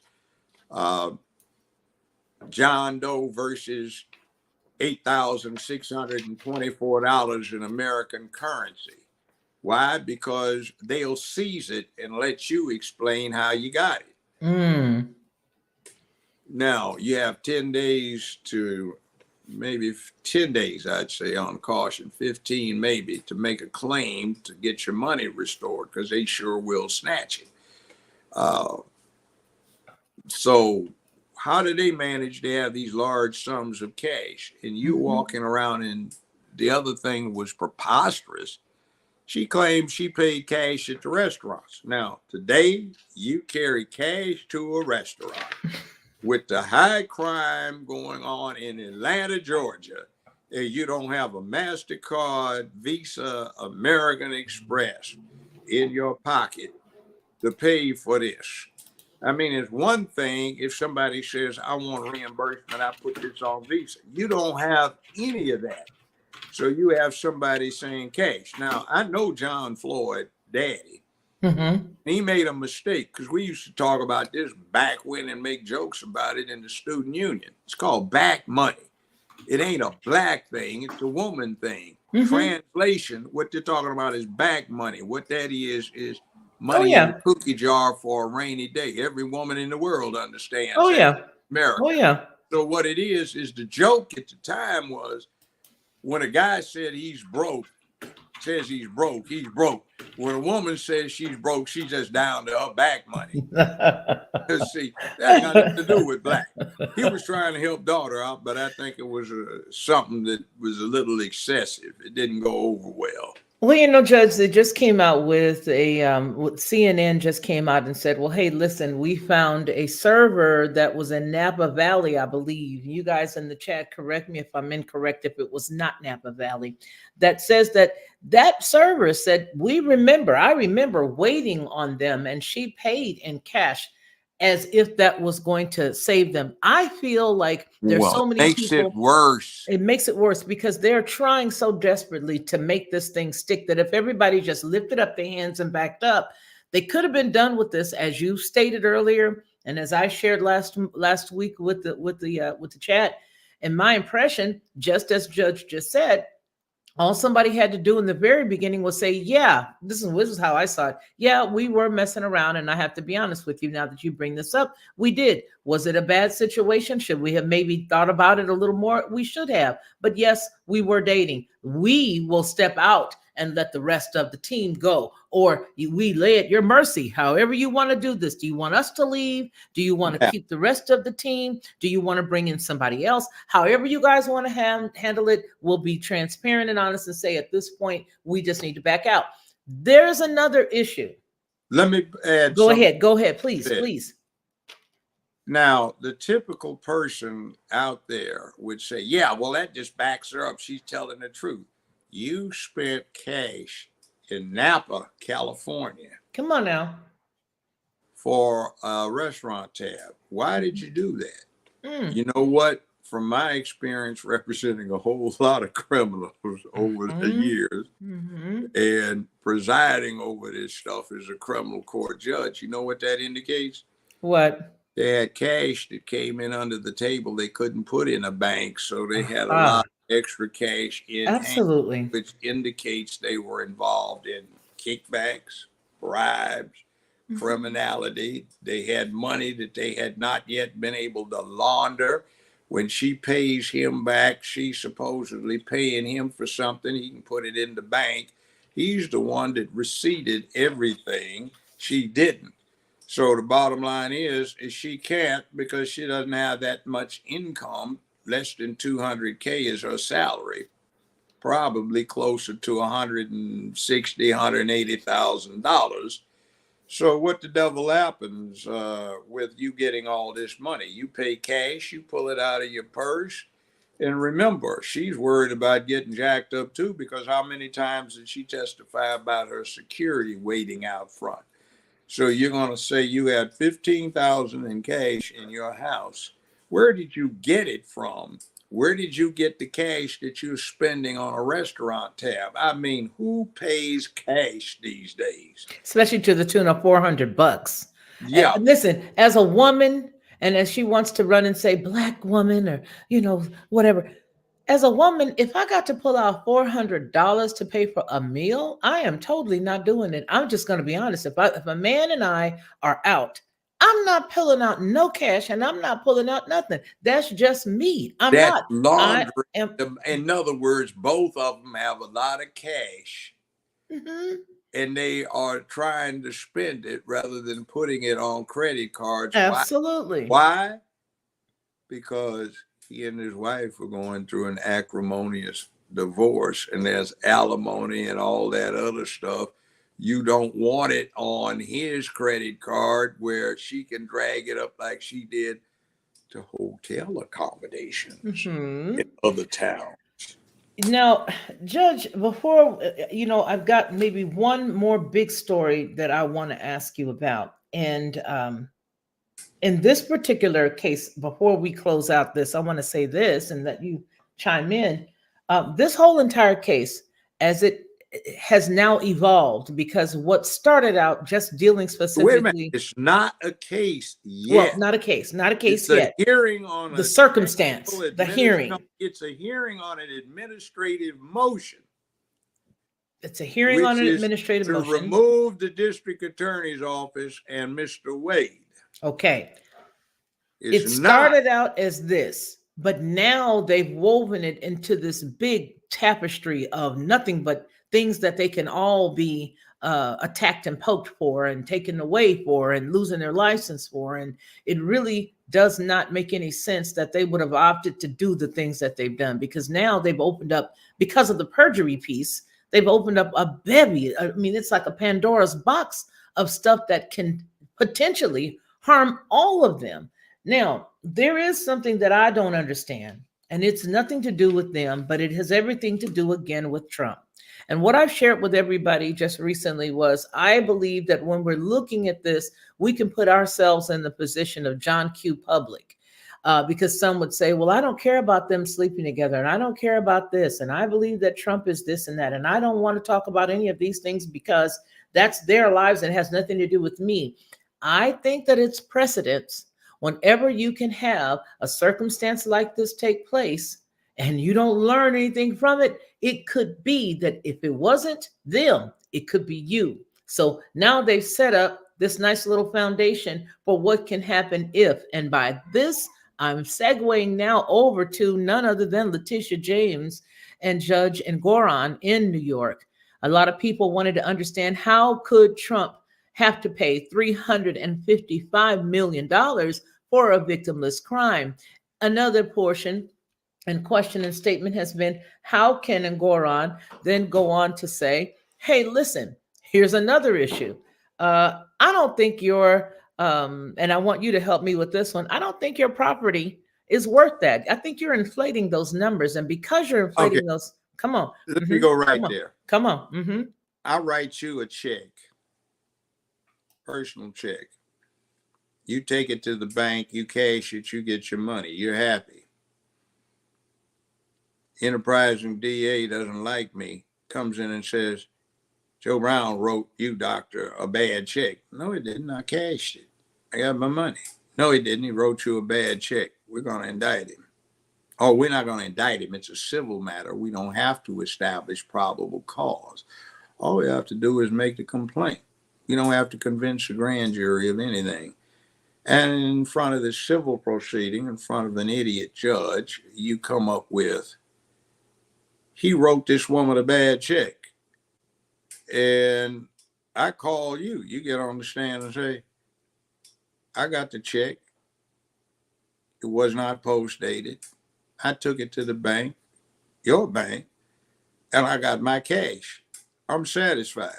So later on, the judge says, I find he wrote doctor a bad check. Wait a minute. Where's the proof? You see, he's acting as a trier of fact, and one of the weaknesses of what he did is his verdict is inconsistent with the proof. There is no proof that there was an impropriety. The bank testified, we always do it this way. That's standard business practice. But the judge said it's not. The bank said, we've dealt with Mr. Trump before many times. We've made a lot of money. He's always paid on time and the interest as well. He's saying, no, he was trying to trick you, etc.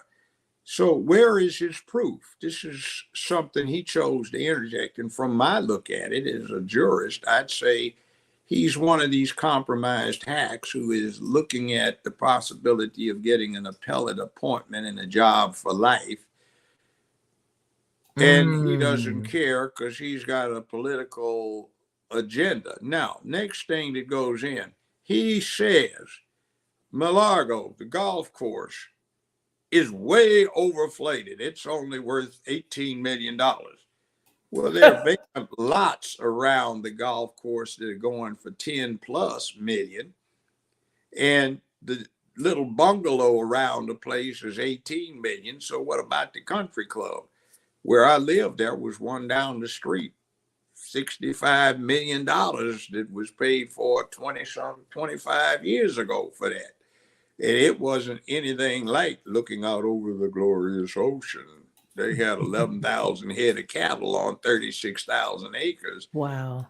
And that was yet to be developed. That was just the purchase price for the rights to the land. Now, you want to tell somebody that this exclusive upscale golf course isn't worth but 18 million. And by the way, it's not even in the state of Texas. It's in Florida.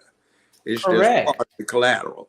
So see, his verdict is inconsistent with the evidence. There was nothing to substantiate what he came up with. It's garbage. And the whole purpose can be reasonably interpreted under the facts as being for the sole purpose of depriving a good portion of the American public of the opportunity to consider certain somebody for being chief executive of the United States of America. That's not what we have the Bill of Rights for. And that's why the Bill of Rights exists, is to prevent that from happening. Now, back to these clowns again. What in the devil are you doing? You don't have the way to launder the money, so you spend cash. Okay, that's bad enough. How about this one? You got a flat broke, busted DA who's got political problems, who compromises her bad economic status by acquiring a new 4-bedroom house. And she can get a big chunk of $650,000 to $700,000 before this matter goes to trial, which will be several times her income if she and boyfriend split it and she gets him appointed, and she's in the unique position of being able to okay his claims with nobody going back on her. Wow. Now, that's what I'd come up with as a criminal judge. I said, look at what you're doing. I think I like to go to Jamaica. I haven't been in a few years, but I've been 15, 20, 25 times over the years. They got to say, here, man, she be acting like she got guilty knowledge, man. The way they did, the demeanor, the bearing, the mode, manner, and fashion of testifying, her body language, how she acted on the stand.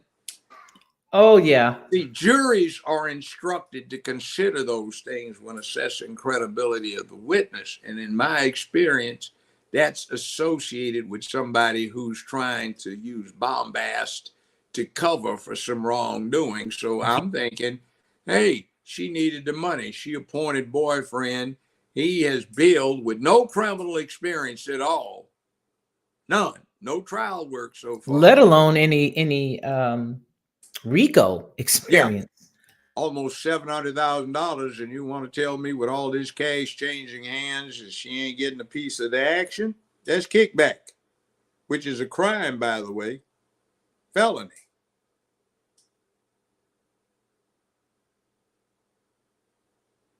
I wanted to, before we close, I do want to, there's somebody that, and I'm going back to Letitia James. For whatever reason, I've just not been able to really deal with Letitia James. I've got the sunshine coming in. We're here down in the Tennessee Valley, and I like this window open. Much to my chagrin, it's shining down on me. Nonetheless, I want to talk about Letitia James. The first thing, the highest paid person in the United States government's employ is CEO of Tennessee Valley Authority. He's paid $8.5 million a year. Wow. Whoa. Sounds like, oh, wow. Okay. Listen, here is Letitia James saying that what she wanted to do was to pretty much, take Trump's buildings to pay for the penalty. I'd like for you to break this whole thing down for me with them because for whatever reason, there's something about this case. Factoid interlocutory appeal with the whole matter, everything stopping until the appellate court deals with it. His lawyers are going to file a motion in front of the New York appellate courts. They're not going to let this go because that would be irreparable harm. And even if they were to say you're full of crap, which this judge was, Where did they get this guy from? I mean, you mentioned it, but I'm like, goodness gracious, who is this guy? What this dude doing? And he's doing like Fani, rolling his eyes, like, really? We're not on TV. Well, here we have, this comes from Newsmax, and it's just basically saying Letitia James eyes Trump's buildings to pay for in New York penalty. City, former President Trump dealing with the aftermath, even still, of that civil fraud verdict where he has to pay now more than $350 million in fines. Not only that, the former president is expected to pay more than $87,000 a day until the fine is paid. That all adds up. And quick.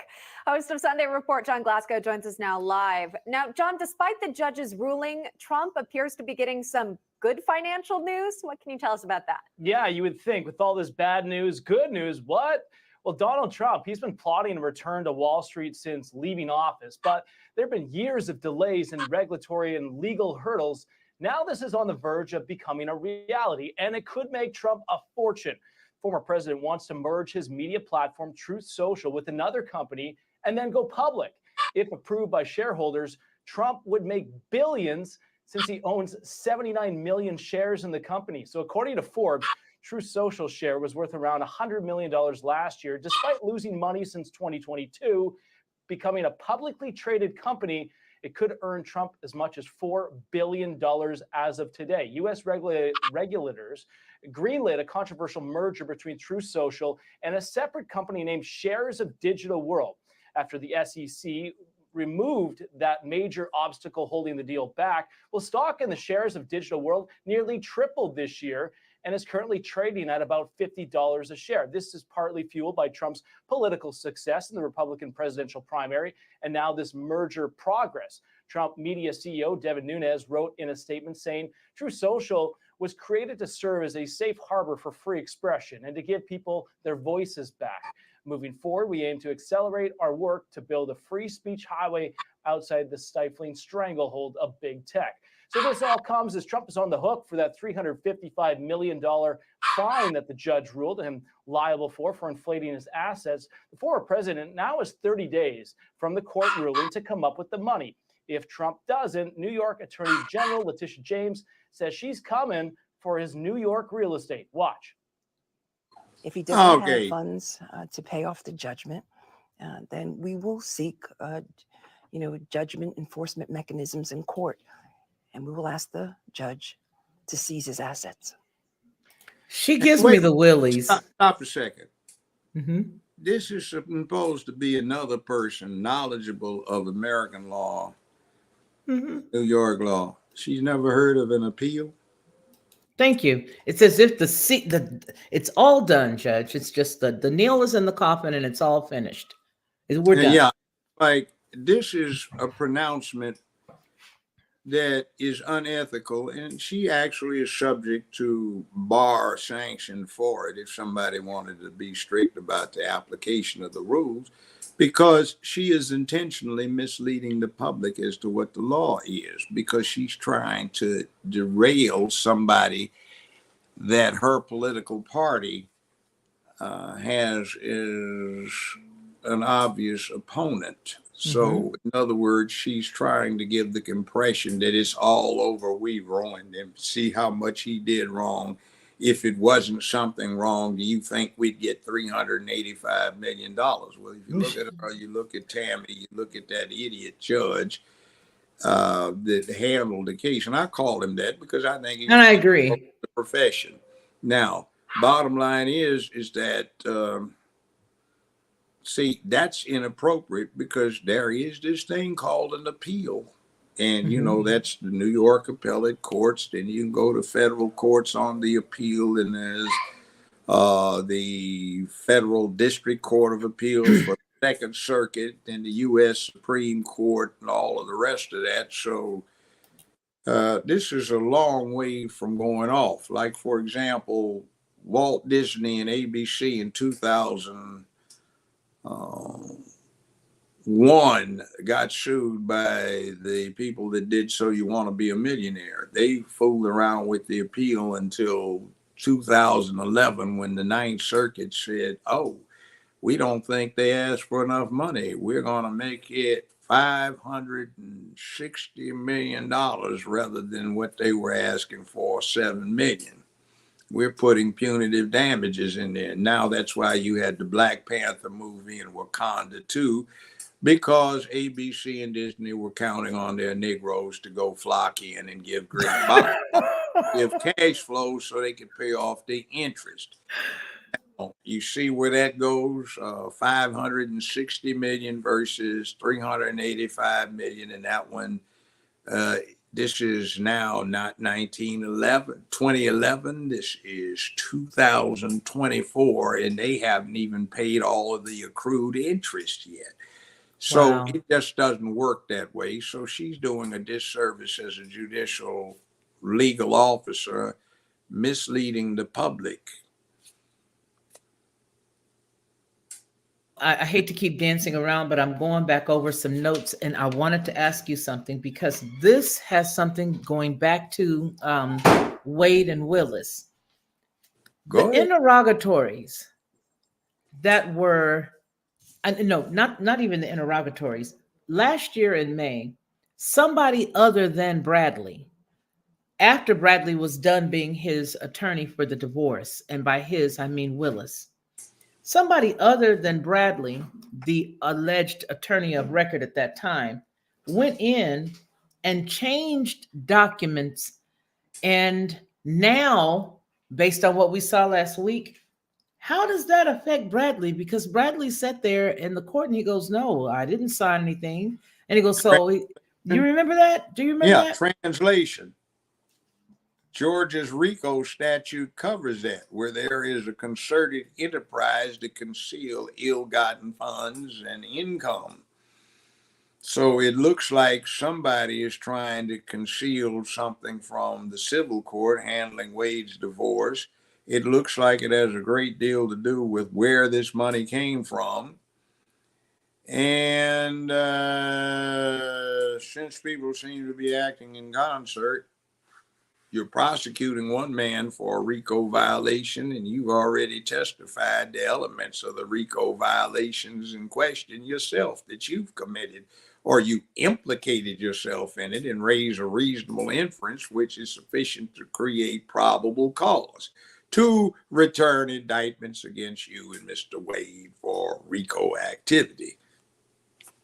Dumb crook thing. Well, Judge, I want to tell you, you have been, now I've got the grants. Get out. You can't be seen on YouTube without me hitting a button that says you're here. We're going to close, and I'm just ever thankful that you are here with me and that you've answered a lot of the questions that a lot of folks have posed in the comments. I'm glad that you were here to sort of shed light on exactly, not sort of, but shed light and then some of everything that's going on with this whole entire debacle out of Georgia. I want to say this before we close, folks, and I've said this before. The behavior of all of the women that we talked about on this show, from the Dalton County mayor, or Dalton mayor in Illinois, embarrassing, totally embarrassing. Fani Willis, embarrassing. It reminds me of watching a movie, Judge. And while you're watching that movie, you're seeing all of these different Black folk in the movie, and you're hoping that the crime wasn't committed by them in the end. You don't want to be embarrassed. It's like a Hollywood blaxploitation movie updated to the current. What you talking about? let me say, and I'm not a Southern gentleman like Mr. Wade. Like him. Yeah. I was thinking to man. myself, she's so, and it's so embarrassing because, like I said, and I've got my avatar on you guys because of the sun. But, there was something that I said. I was like, I really wanted to be happy for her. I really, really wanted to be happy for all of these people who've made these great strides and these alleged achievements and all the things. But when you are an idiot and when you are someone who is obviously doing things that is against the law and contrary to what's right and fair and balanced and equitable, then I have no choice but to get you like I'd get somebody else. And I'm not going to stand down because of the shade of a person's skin. I want to know before we leave, I'm going to play your commercial once more, but I'd like you to share with folks something that, maybe they need to know about what you've got going on and how they can help with any campaigns of any possibility. And when I say campaigns, I don't mean political. I mean anything or efforts that judge is working on. I want him to share that. And just share if it's not about you, somebody you want us to know about, as well as the Amazon. We're going to do the commercial and then we're going to come right back and we're going to hear the things that Judge wants to share with us. Hey everyone, it's me, Felicia, of the Lockhart Perspective and Headlines with a Voice. I want to tell you a little secret. This is what I used to do because I don't do it anymore. I would go to the store, buy the barbecue sauce, pour it inside of a bowl, put a whole bunch of different spices, a dash of brown sugar, a dash of maple, and a dash of mustard, stir it all around, and everybody would be like, oh my gosh, this is the best, this is the best. But I was exhausted after all of that, and a lot of times I couldn't remember how many dashes of what I put in it.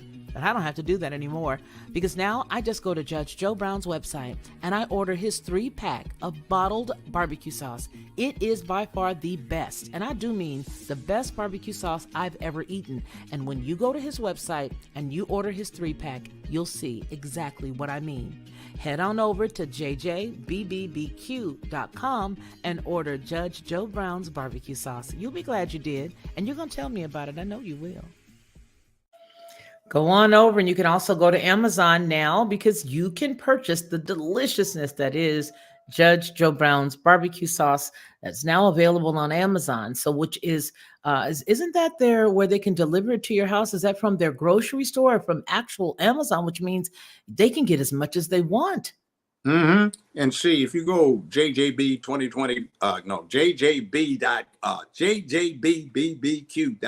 judgejoebrownbarbecue.com. You can order. We have packages of sauce, seasoning going along with it, links. You can order that too. You can order that directly, or you can go to Amazon, and if you have one of their special accounts, you get free delivery. And that's one of the most expensive parts of ordering it online from us is the delivery costs are kind of high these days. And by the way, you didn't mention it, but this strikers thing is going to cost New York, so you better order it through Amazon so you can get it without spending the whole twice the price for the shipping. Well, Judge, now that you mentioned that, I do have a quick question because I know that Grant Cardone, I mentioned that a little earlier on in the show where Grant Cardone said, you know what, New York, I'm done. And then they said, okay, all the truckers say we're done. And then you've even got Mr. Wonderful, who's a real estate investor. And he's saying, we're done. Nobody's doing anything with you guys anymore. And so you elected this guy and you keep him in office. You paid a price. Be careful who you vote for. Be careful who you vote for. And I think that solidifies everything. Be careful who you vote for because go ahead, sir. Go ahead. I was just going to say, I talk a lot, that's what I do these days. I love it. I'm one of those old entertainers sit around the campfire, the chief, and he tells all the assembled folk about stories. I love it. Can't help it. But you asked the question. Let's see. You can catch me on X at Judge Joe Brown TV. And they shadow blocked me, they claim I only have about 86,000 or 84,000 followers, but other folk accuse me of having a cult, but that's another thing. We get shadow blocked. You can also find me on X Space, that's Twitter Space, on Tuesdays in the afternoon. I'm with the real Dana on a show she produces and directs. You can get that Monday. We do a Man Up thing on Thursday. Also, I do a thing under my name with Valerie Denise Jones. I'm going to have to get to that in a short while. On Friday, it's a call in. It's 929 477 1167.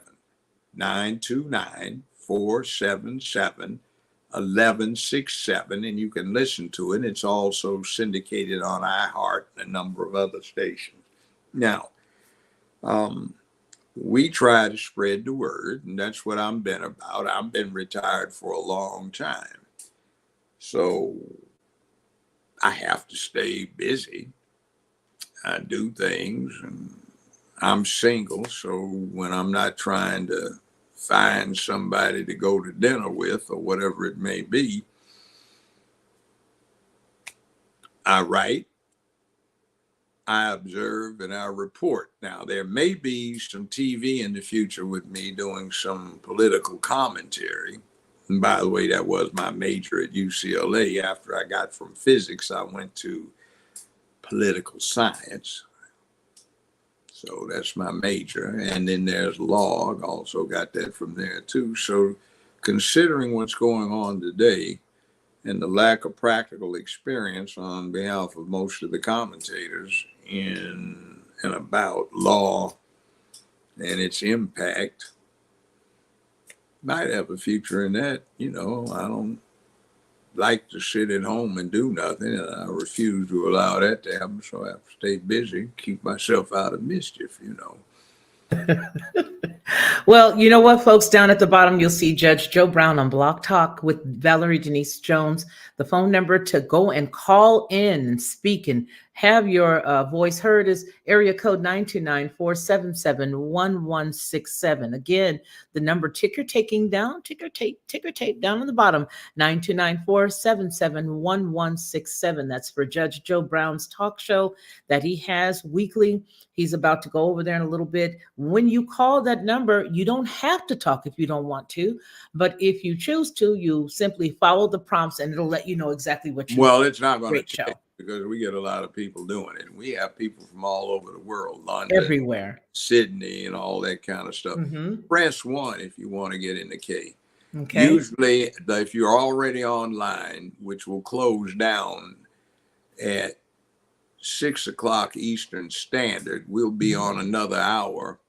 And what winds up happening is we have what she calls the Hunger Games. All lines are open and just be polite. But also Miss Dana, the real awesome Dana. show. Awesome show. I know her. She's a good friend of mine. She calls me daddy off the record, but you know, she likes to fuss and she does her job, and I'm entertained as well. So that's Monday and Thursday. We do a Man Up thing on Thursday, and she's always the primary host, and I'm the co-host for a Twitter Space, X Space, on Tuesday in the afternoon or early evening. Well, I'm putting that in. I'm putting it in. Here's the link. Here's the link.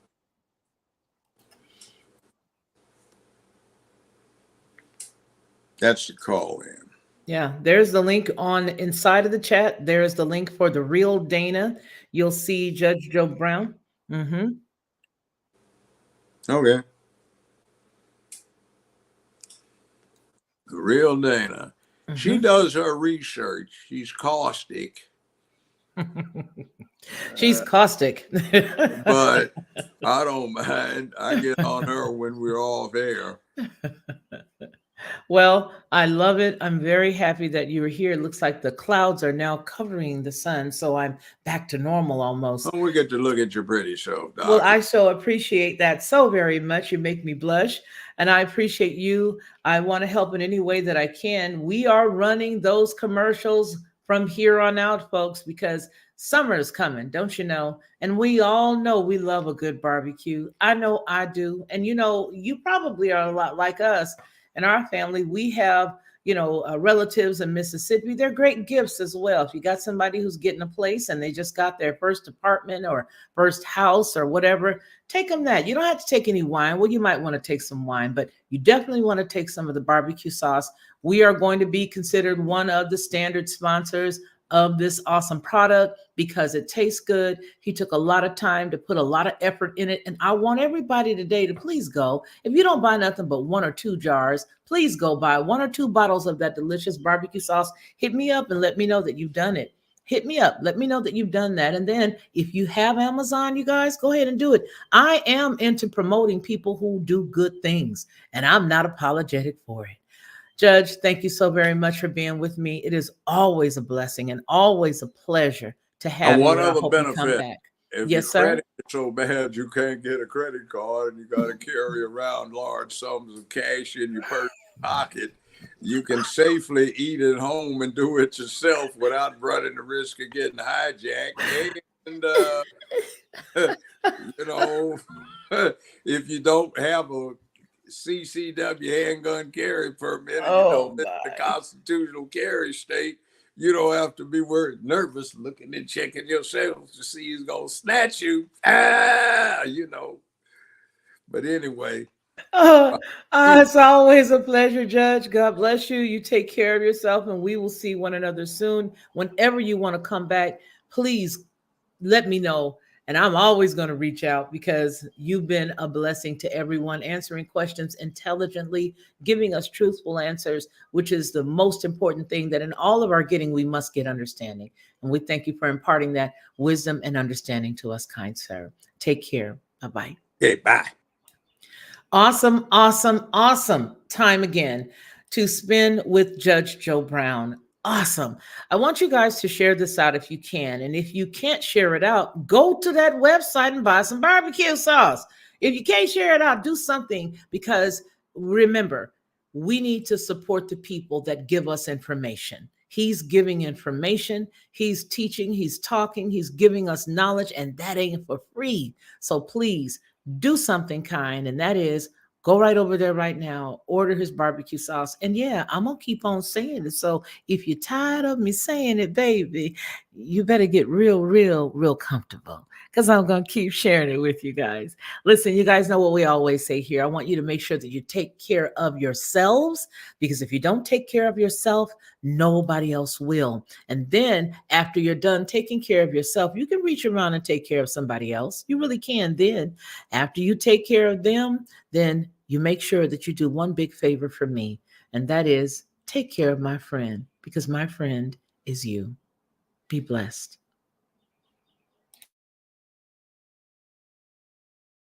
To receive instant notification each time I upload, please hit the subscribe button and the bell notification.